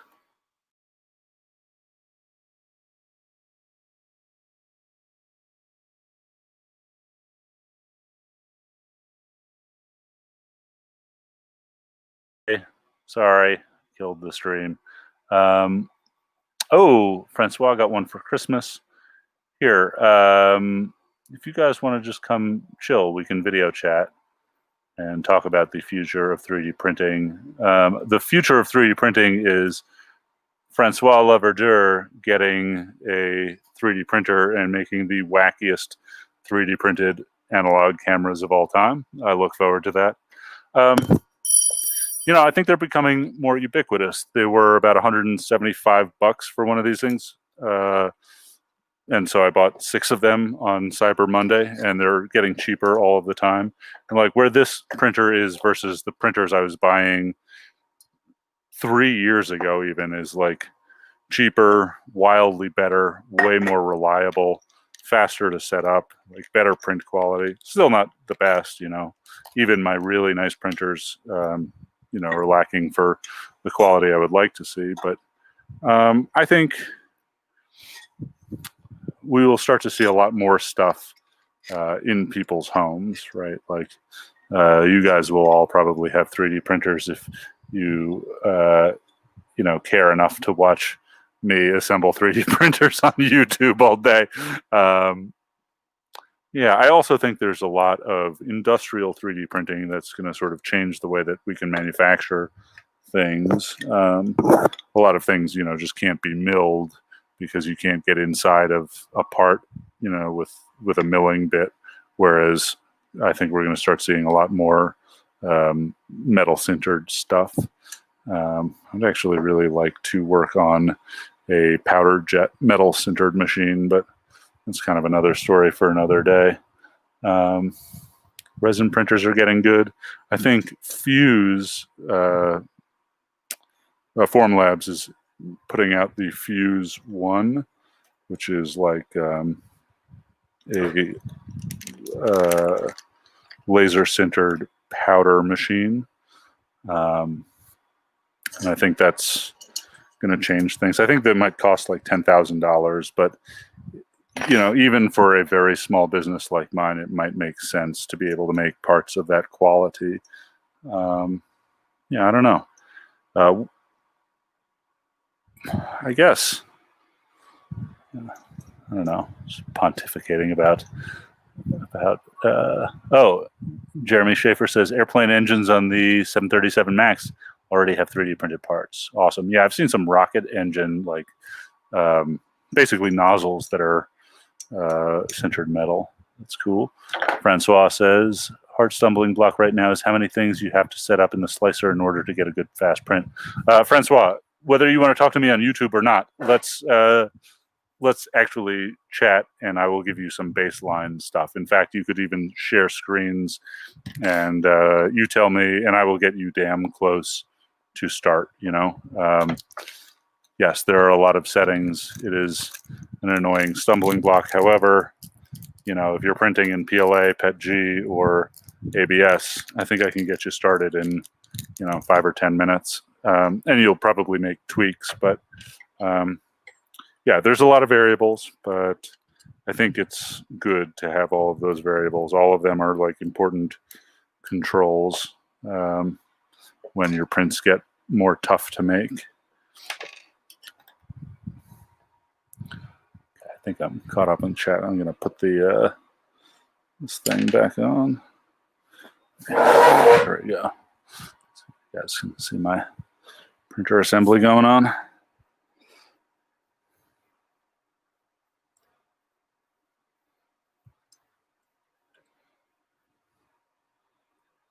Boop, boop, boop, boop, boop.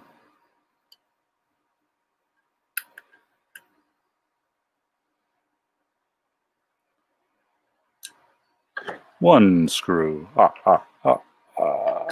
Oops. Smaller fingers here.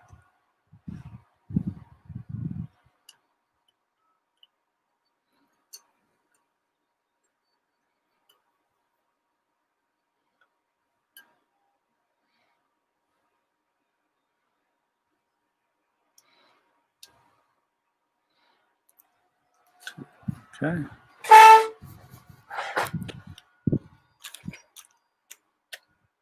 I used to just kind of lay these parts out in like a very clean way, but I'm back to just dumping them on the desk and building quickly. Seems to be working out, but I'm sure we're gonna reach a point later today where I start losing pieces and am sad. Order 6 printers, build 5.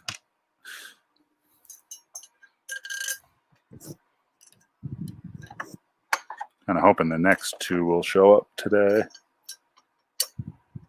Ordered them all at the same time.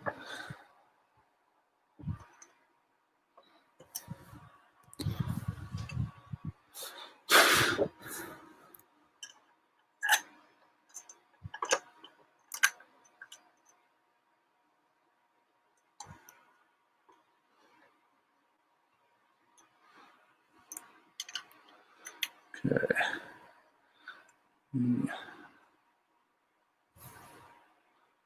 Power supply and the control board is on.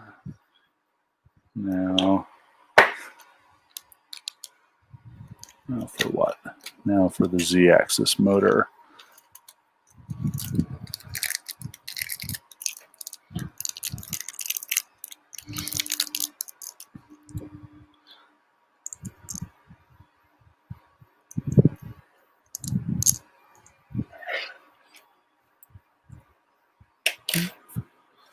Just got my tools all splayed out everywhere. Okay. Z-axis motor.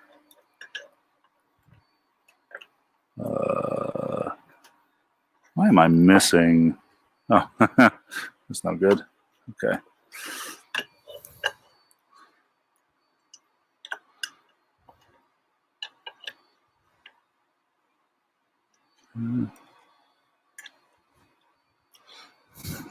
The tolerances on the mount for this motor are super sloppy, so they just put a flex coupler on the motor to the lead screw.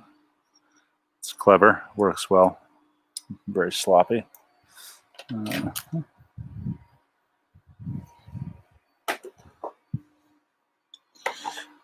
guys put these things in.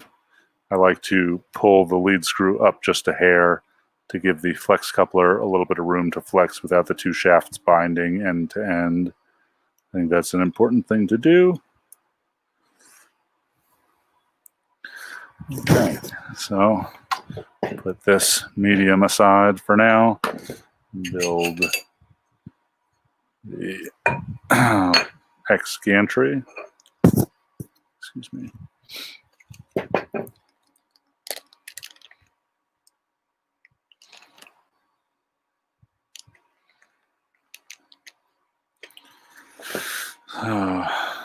That faces me. It goes there.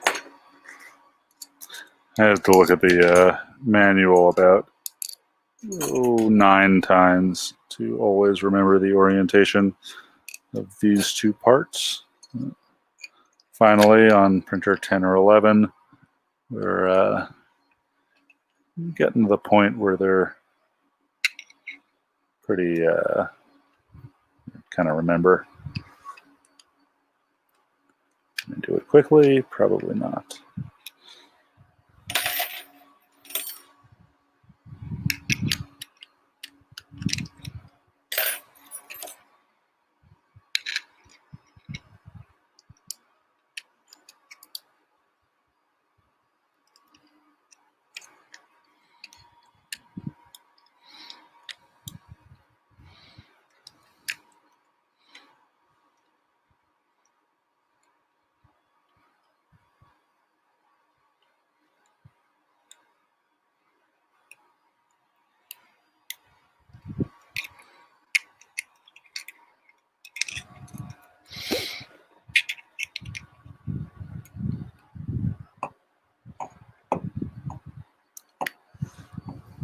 Guess my average time is not terrible. I'm coming up on 151 for two printers. I really wanted to be at like 130 for two printers, but I did get one that was very jacked up out of the box.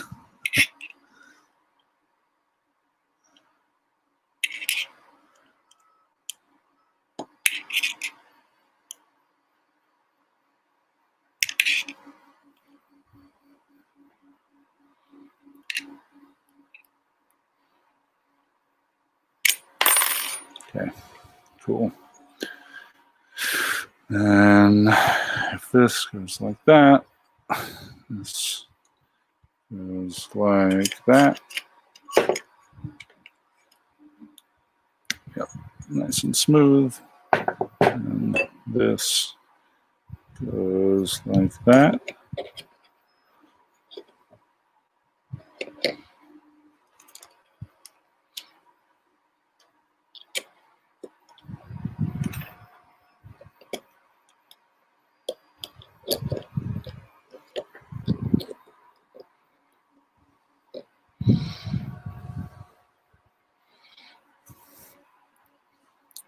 And this next step is the one that I forgot while talking to my dad about Chrysler engines earlier today, which cost me a good 10 minutes of backing things up. But I will not forget to add the belt drive this time before I mount it on the rest of the printer. Okay, so this guy, put on the tensioner loose.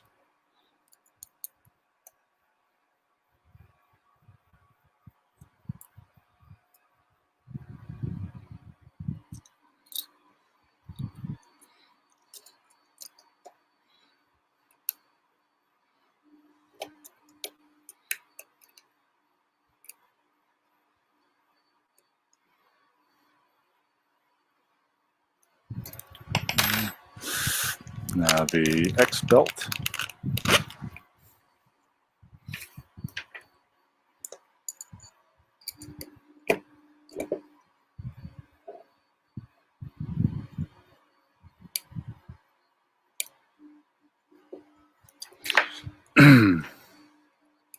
Somehow I got this thing twisted, which I do not want.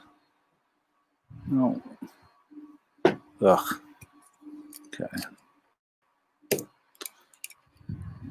One, two, not twisted. Great.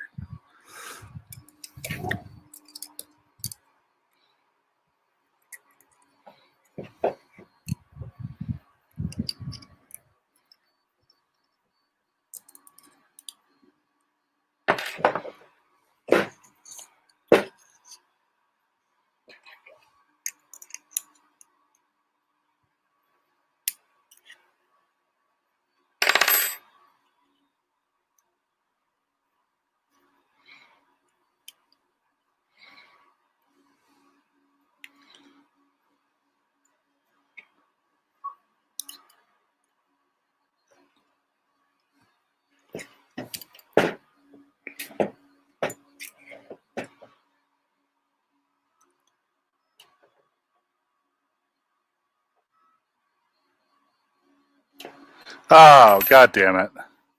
Your UPS freight delivery was held up in Phoenix. We have just now received it and will now put it out for delivery on Thursday the 3rd between 1400 and 1800. Sorry for any inconveniences caused. Well, I don't have a laser today. I'll believe it when I see it. I hope it does not rain tomorrow. I have about 50 small steel pipes and a bunch of boards. I'm going to roll this thing into my shop like the Egyptians if I can't just pay the truck driver $100 to do it with a pallet jack. We will see. Okay. So let's tension the tensioner. You can throw this thing on the actual printer, and we're pretty close to being done, although would like to level the whole thing. Pretty much every ender that I've got of late has come crooked, but it's a pretty simple 3 or 4 minutes to level these things. Okay, that's good. Bring the printer back over here. Oh, this is a useful trick. This lead screw nut needs to be loosened so that it can flex with the flex coupler of the shaft. But okay, where is easier loosened if I could find the hex key for it, but it is who knows where.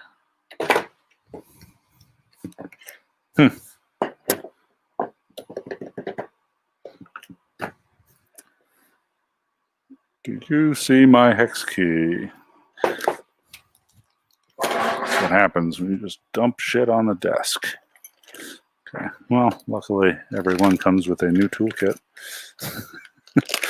Find that hex key later. That's the right size.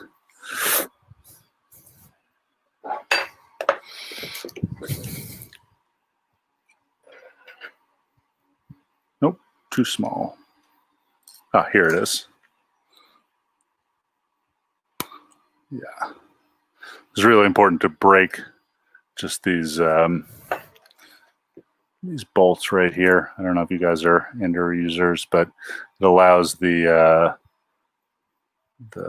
nut to sort of just wiggle. So as this lead screw wiggles in the flex coupler, it can wiggle, and the Z-axis can move smoothly, even if things aren't perfectly aligned in terms of the drive side of things.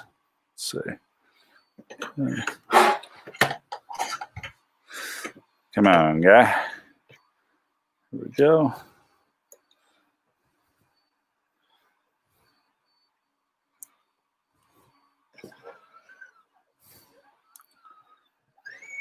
Nice and smooth. Okay. Now the top piece. Now where are these bolts? I don't have that many extra. Nope. Nope. Here we go.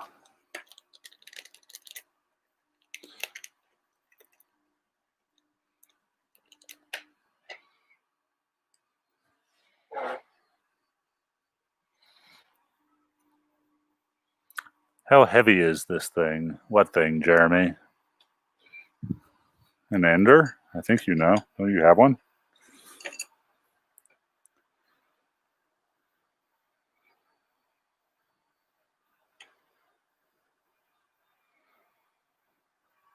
Oh, probably we're talking about the laser, which is 1,200 pounds plus maybe a 300-pound crate. So it's going to be unfun to move for sure. Yeah. Yeah, so it's going to, I mean, the laser itself is like maybe 6'10" by 5'9" by 4 feet tall, and then plus a wooden crate around it. So I assume we're looking at something that's like, 7 by 7 by 5.5, 5. That is its own pallet. Maybe it comes on its own pallet. I'm unsure. All right, time for us to go to my machinist's table down here on the floor.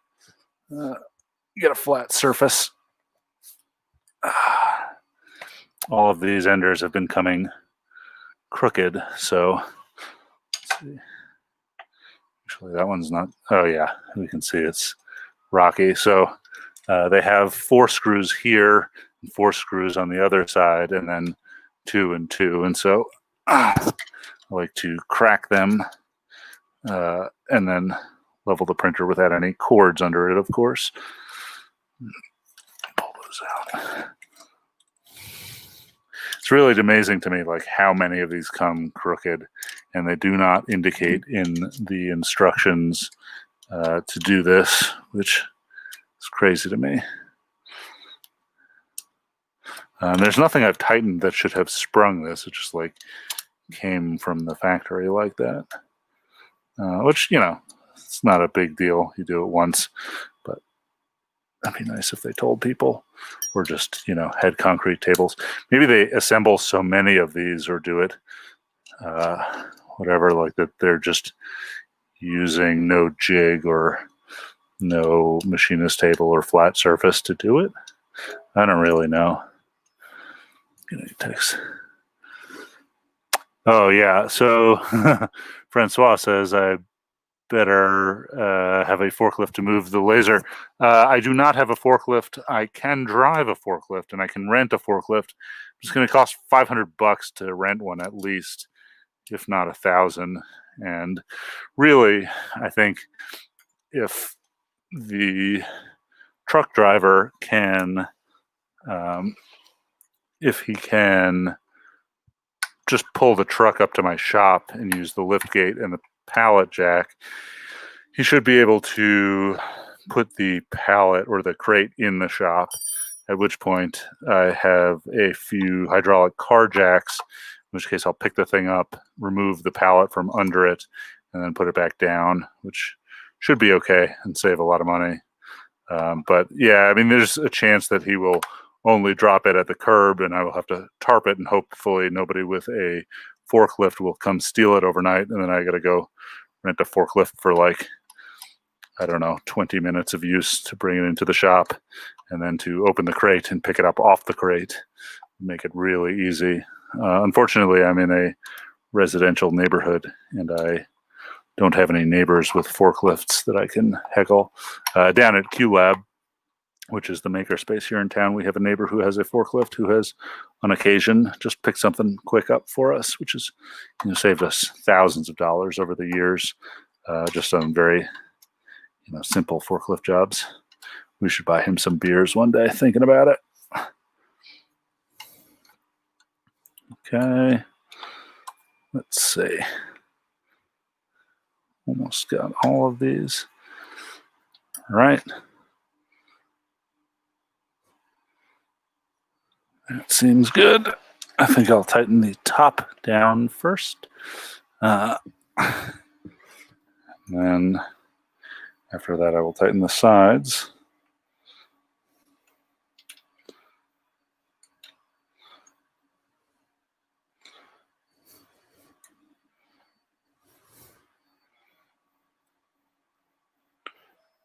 Is this like this?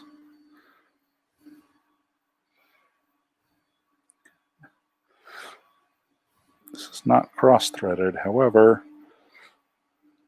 it's not very well threaded. Let's see. It is cross-threaded.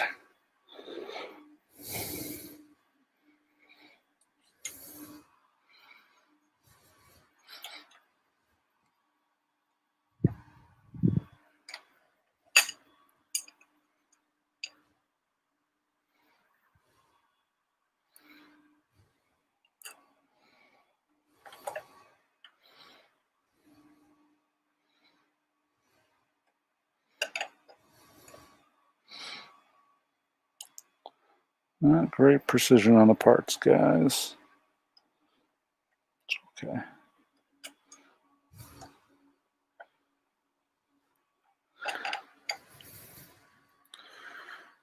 There we go.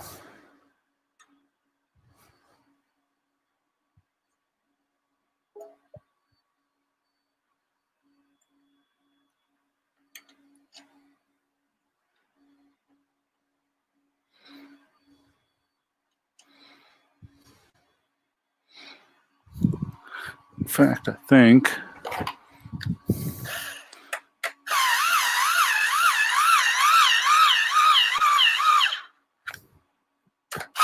that'll do.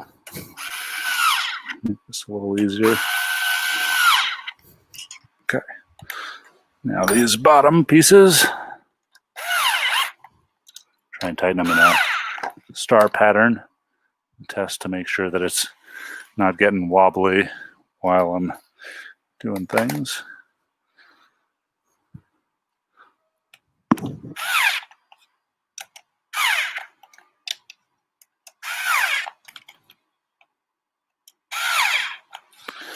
Okay, and then the last two.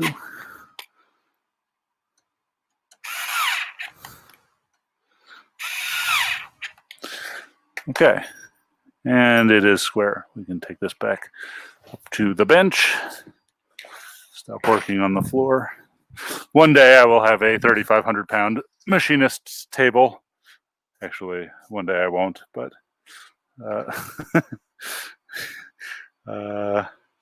now Francois will know how to assemble his. Yes, is pretty simple. So Francois, if you bought an Ender 3 Pro, like I've been telling everybody, it comes with this Lego style instruction manual. It's very simple to follow. My friend Joe built one while I was talking to somebody else yesterday in my shop for me. It was very nice of him.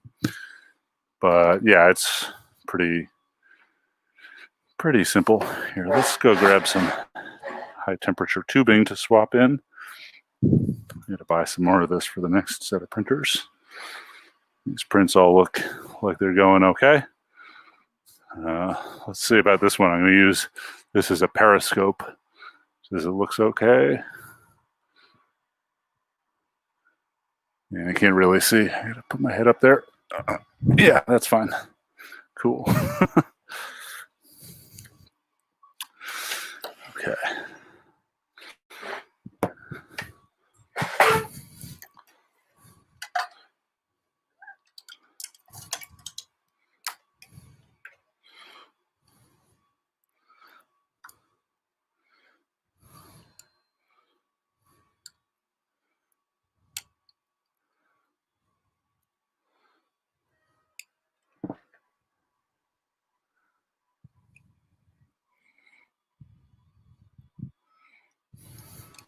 Hmm.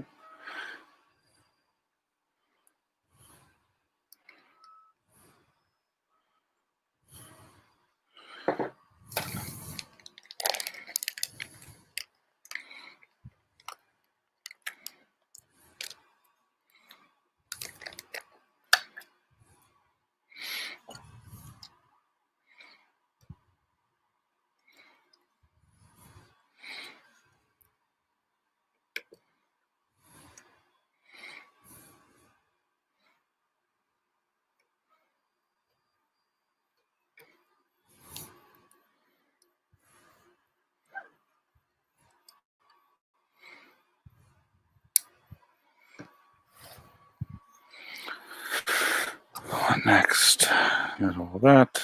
I think next, let's plug everything in. Oh, Jesus. So, that is unfortunate. The Z end stop should be sticking out of the box right in this hole. It is not. No, but I can slide it maybe. I hope I don't break this wire by sliding it. There we go. Okay, not too bad. Kind of weird from the factory assembly with things not going through their holes, but just slid through the rest of the box. This should be the Z motor. Put the Z motor in. Let's see. This long cable should be untangled from the rest, first of all.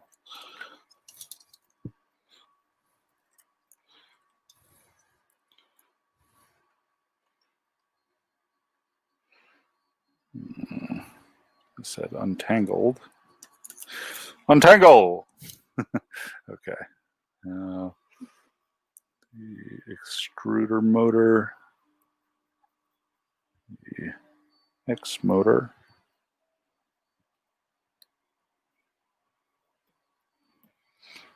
And then the X end stop. I'll kind of fish this one in here.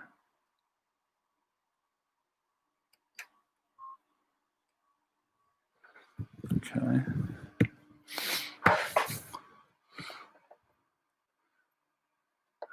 Francois says, do the blue Bowden tubes really make a difference? So the blue Bowden tubes are high temperature PTFE or whatever is mixed into it. So these white ones work just as well for PLA or whatnot, but in the ender, the Bowden tube actually sits like this deep into the hot end and the cold end, and it's actually butted up against the nozzle, and so it gets really, really hot when I'm printing PETG at 250 to 260 degrees Celsius, and this white stuff will often melt and maybe makes poison gas. I don't know the science on that, but the Capricorn tubing seems to do a little bit better under really high temperatures. So I save these because sometimes I print PLA on the enders, and eventually like all of these will gum up little by little, and I'll have to chop little bits off the end and shorten them. And then eventually they're too short to work and I have to throw them out and buy new. But, the Capricorn tubing, this high temperature blue stuff is fairly expensive. It's about $10 a meter is the only way I've found it. And so, yeah, I think it is worth it for $5 a printer to be able to print If you're just printing PLA, I wouldn't bother with it. The tube that comes with the printer is fine. And I have another clicky issue with this bed that has developed probably since I warped and wobbled everything. Let's change the eccentrics on these guys.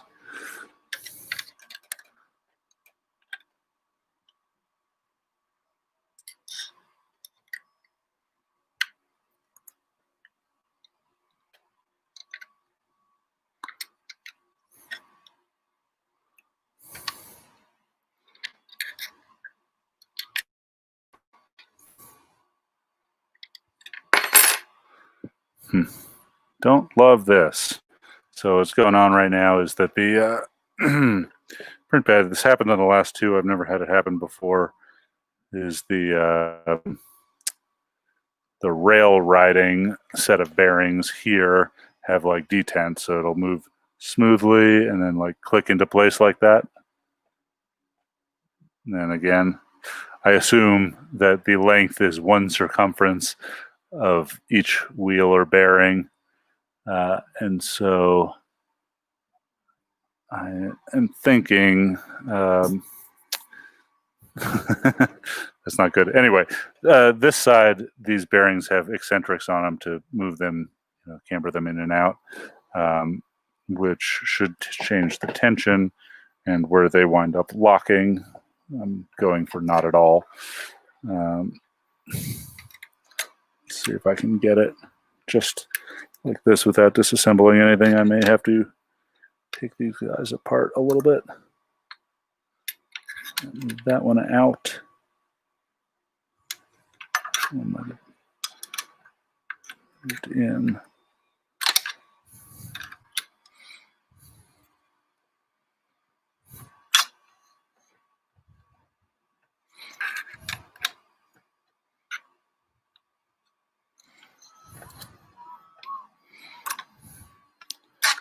I'm getting closer.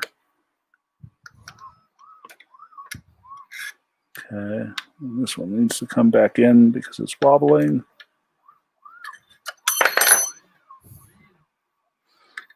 And this one needs to come back out.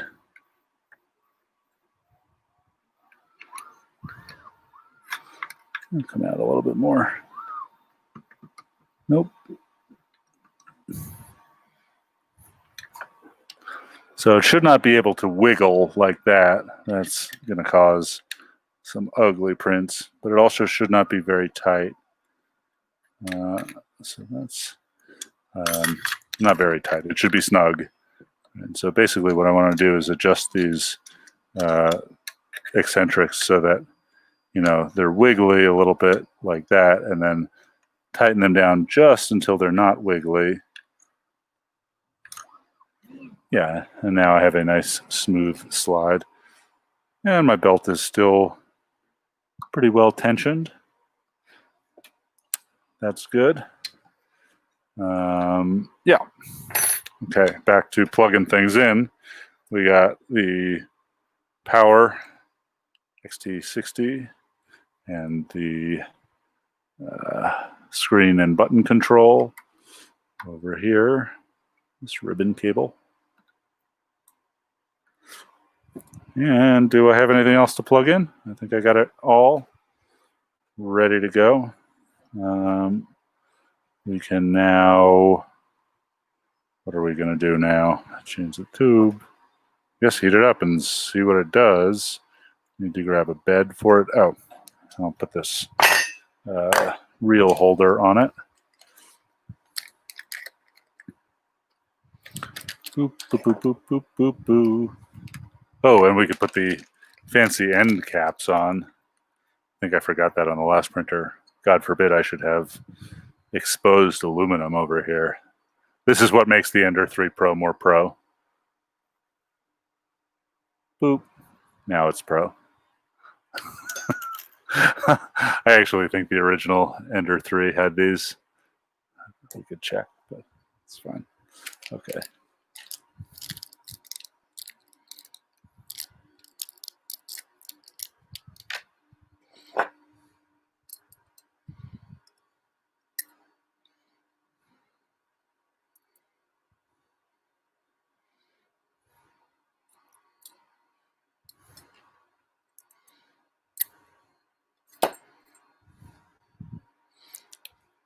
I like these spool holders that go off the top of these printers. However, they take up a lot of vertical space when you want to put them on a rack. You probably wind up having to take these off. I may just screw them into the rack itself so they're hanging from something else, like down in the way of the printer, right? But between them.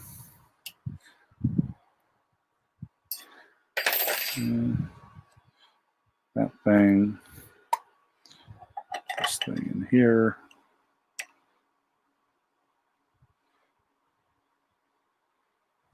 Man.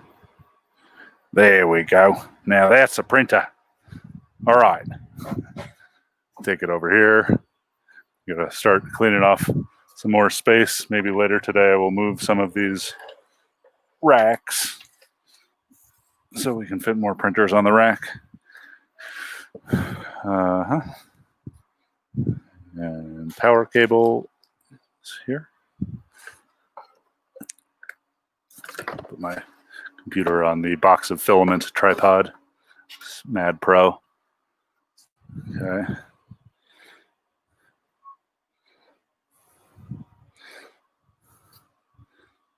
And I think, I don't know, is this power cord going to reach? No way. Okay. Plug it into the same one as my computer. Got a lot of new power cords of late. And what did I forget? Those of you who have been watching my boring stream, I set this to 115 volts. Turn her on. There it goes.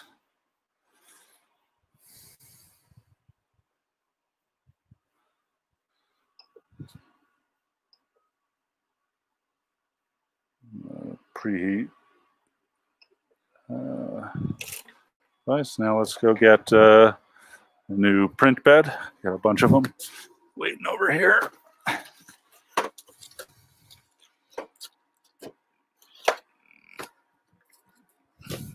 I do not like the bed that comes with the Ender. It is very floppy. This is the thing. It's like magnetic, but I find big prints will start warping it. I don't love the texture. So I bought a bunch of these steel ones. I'm sort of on the fence of late about the steel versus glass. The steel gives me more issues, but it's very convenient. But maybe it's not more convenient if I have to throw a print out every once in a while. But I found what I do like about the steel is it's flexible, so you can pop a print off really easily. What I don't like about the steel is it's flexible, so sometimes when you're making a large print, the thermal expansion from the print will actually warp the bed, so it's no longer flat. Now let's go get some hairspray. Boop, doo doo doo doo doo doo.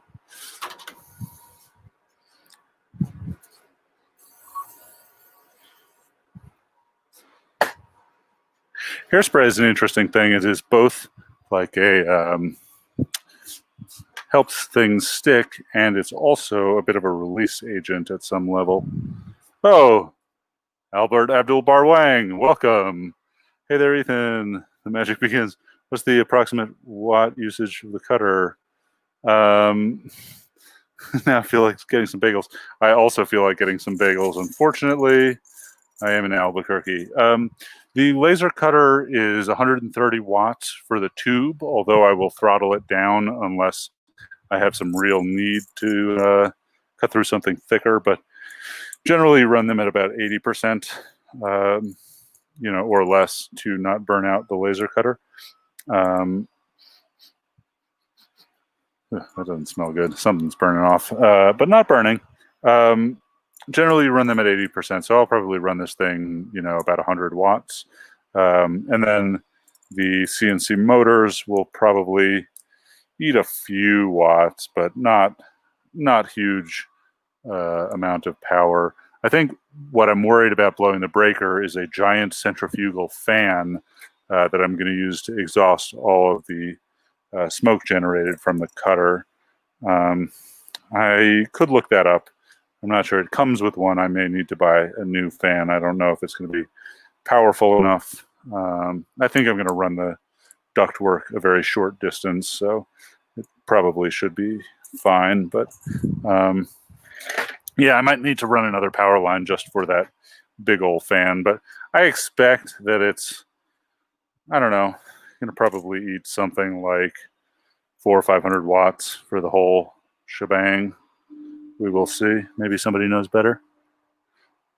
No custom venting. No custom venting. I mean, maybe I have a darkroom sink hood, which is, I could vent to that, but I might just take a door off and make a new temporary door with a big hole through it, and just use that, for the winter time. All right, so I got to put a file on here.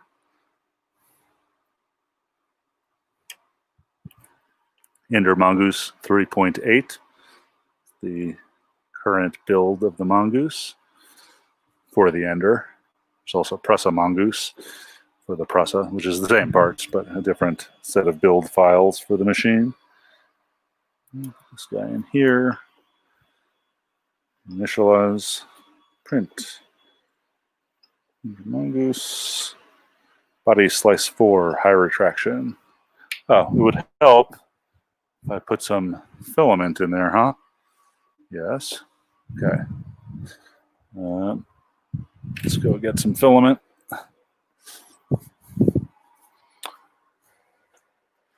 Hachi machi. Okay. And I got filament everywhere at the moment. I got a lot of these short rolls because I don't like changing filament in the middle of a roll or in the middle of a print. I've been giving them away to some local folks who are printing smaller things. I save a few for smaller prints that I might make myself, but I'm about to go through like 150 rolls of plastic, which is too many short rolls for me to go through. Okay.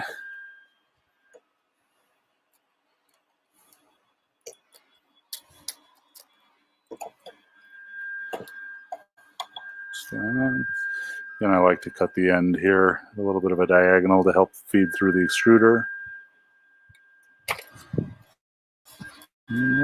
See if I can get it into the extruder before this thing actually starts printing, because I started a print with no filament in it, because I don't know why. Like a time challenge. That's pretty.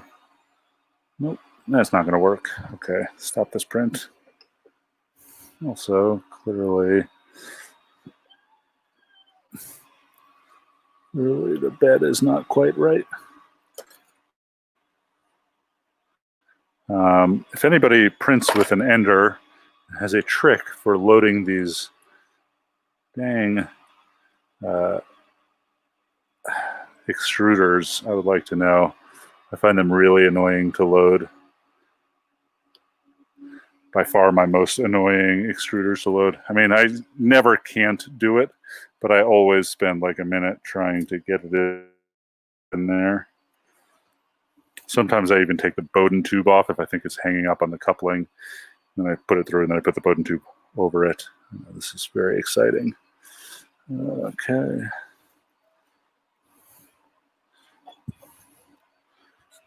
Coming out the bottom.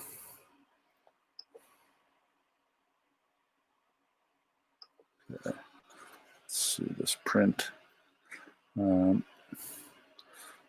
I'm working on getting, I have actually a 150-foot Cat 7 cable with outdoor shielding on it. I have a computer coming in with a Ethernet port. Maybe I'll make some sort of rolling stand with a better camera and wireless headphones. It would be nice, I guess, if I could, like, just using a laptop here, but show you guys kind of what's going on a little bit more easily. Let's see. No custom venting. Francois, I'm going to get to you in a second. While this is warming up, I will answer Albert's questions. So my vent hood is just this little guy for the dark room, but it's got maybe a 10-inch pipe coming off of it, like it was a restaurant hood. So I think with a bigger blower, I should be able to force all of the smoke out of there. What things will require the laser cutter in the future? So the Mongoose uses a laser cut control box, and it also uses laser cut gears. I also have been making Polaroid scan tray adapters for flatbed scanners for Brooklyn film camera, and been making quite a few of those. Those need to be laser cut. And then also I have some 4x5 and 8x10 pinhole kits that will come out that are laser cut wood, and the next scanner, which I'm not going to tell you guys about today, is mostly laser cut. And then I've got some, view camera stuff, or mostly field cameras or studio cameras that'll be laser cut. And, you never know what else. I've been working on a slide rule as well. Maybe I will laser cut it or get it made out of PCBs. Francois asks, or says, at the public library they have one. And I found that making the bed level so that the pointy ends, bed bevel so that the pointy ends towards the back really helps. Not exactly sure what you mean pointy ends, Francois. Pointy end is towards the back, like this. Do you mean like this little lip here towards the back? I find that, like, eventually these things will get some warp to them, and either they need to be replaced or clipped down much harder. And I wonder if that is what's going on. It should be flat, but Let's see. Trying to spin this to get the nozzle even close. We're going to have to restart this print eventually, but I'll use it to level. Sometimes I like to print a big square just around the corner of the bed so that I can see what's going on here in terms of levelness.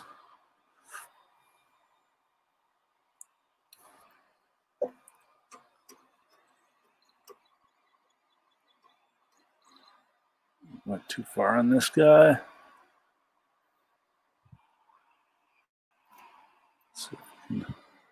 See what's going on. Looking pretty good to me now. I'm going to stop this print and reprint it again.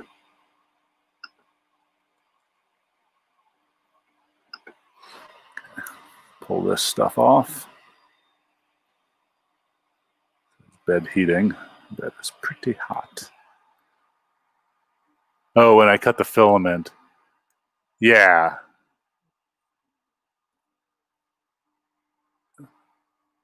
Bevel with the pointy end towards the back. I understand now. Interesting. Yeah, I find that it curls forward, so that would make sense, actually.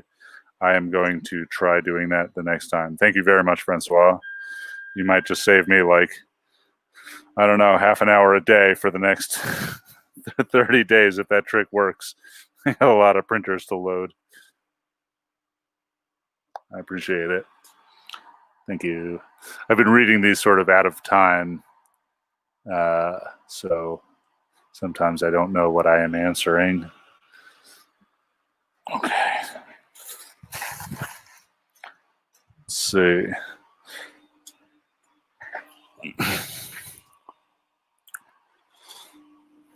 Just watch this thing start and give it a rubber band. Give this one a hot pink rubber band because it's pro. This is an extreme printer for men. Super cool, dude, to have this printer. Are you a dork? Do you want to look awesome? Get an Ender 3 Pro. Your bed's level? This bed is super level, dude. Do you want a semicircular cross section on your first level bead? We know you do.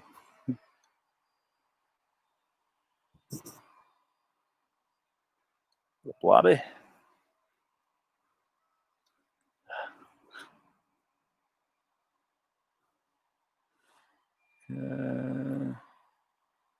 It's looking pretty good.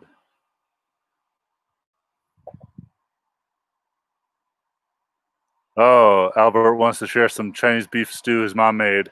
I'm very jealous, Albert. That's great.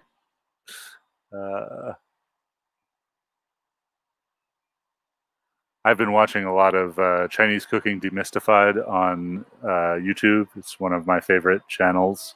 I think I got Mapo Tofu down, but there's a lot of my favorite food that is unmakeable by me and unpurchasable in Albuquerque.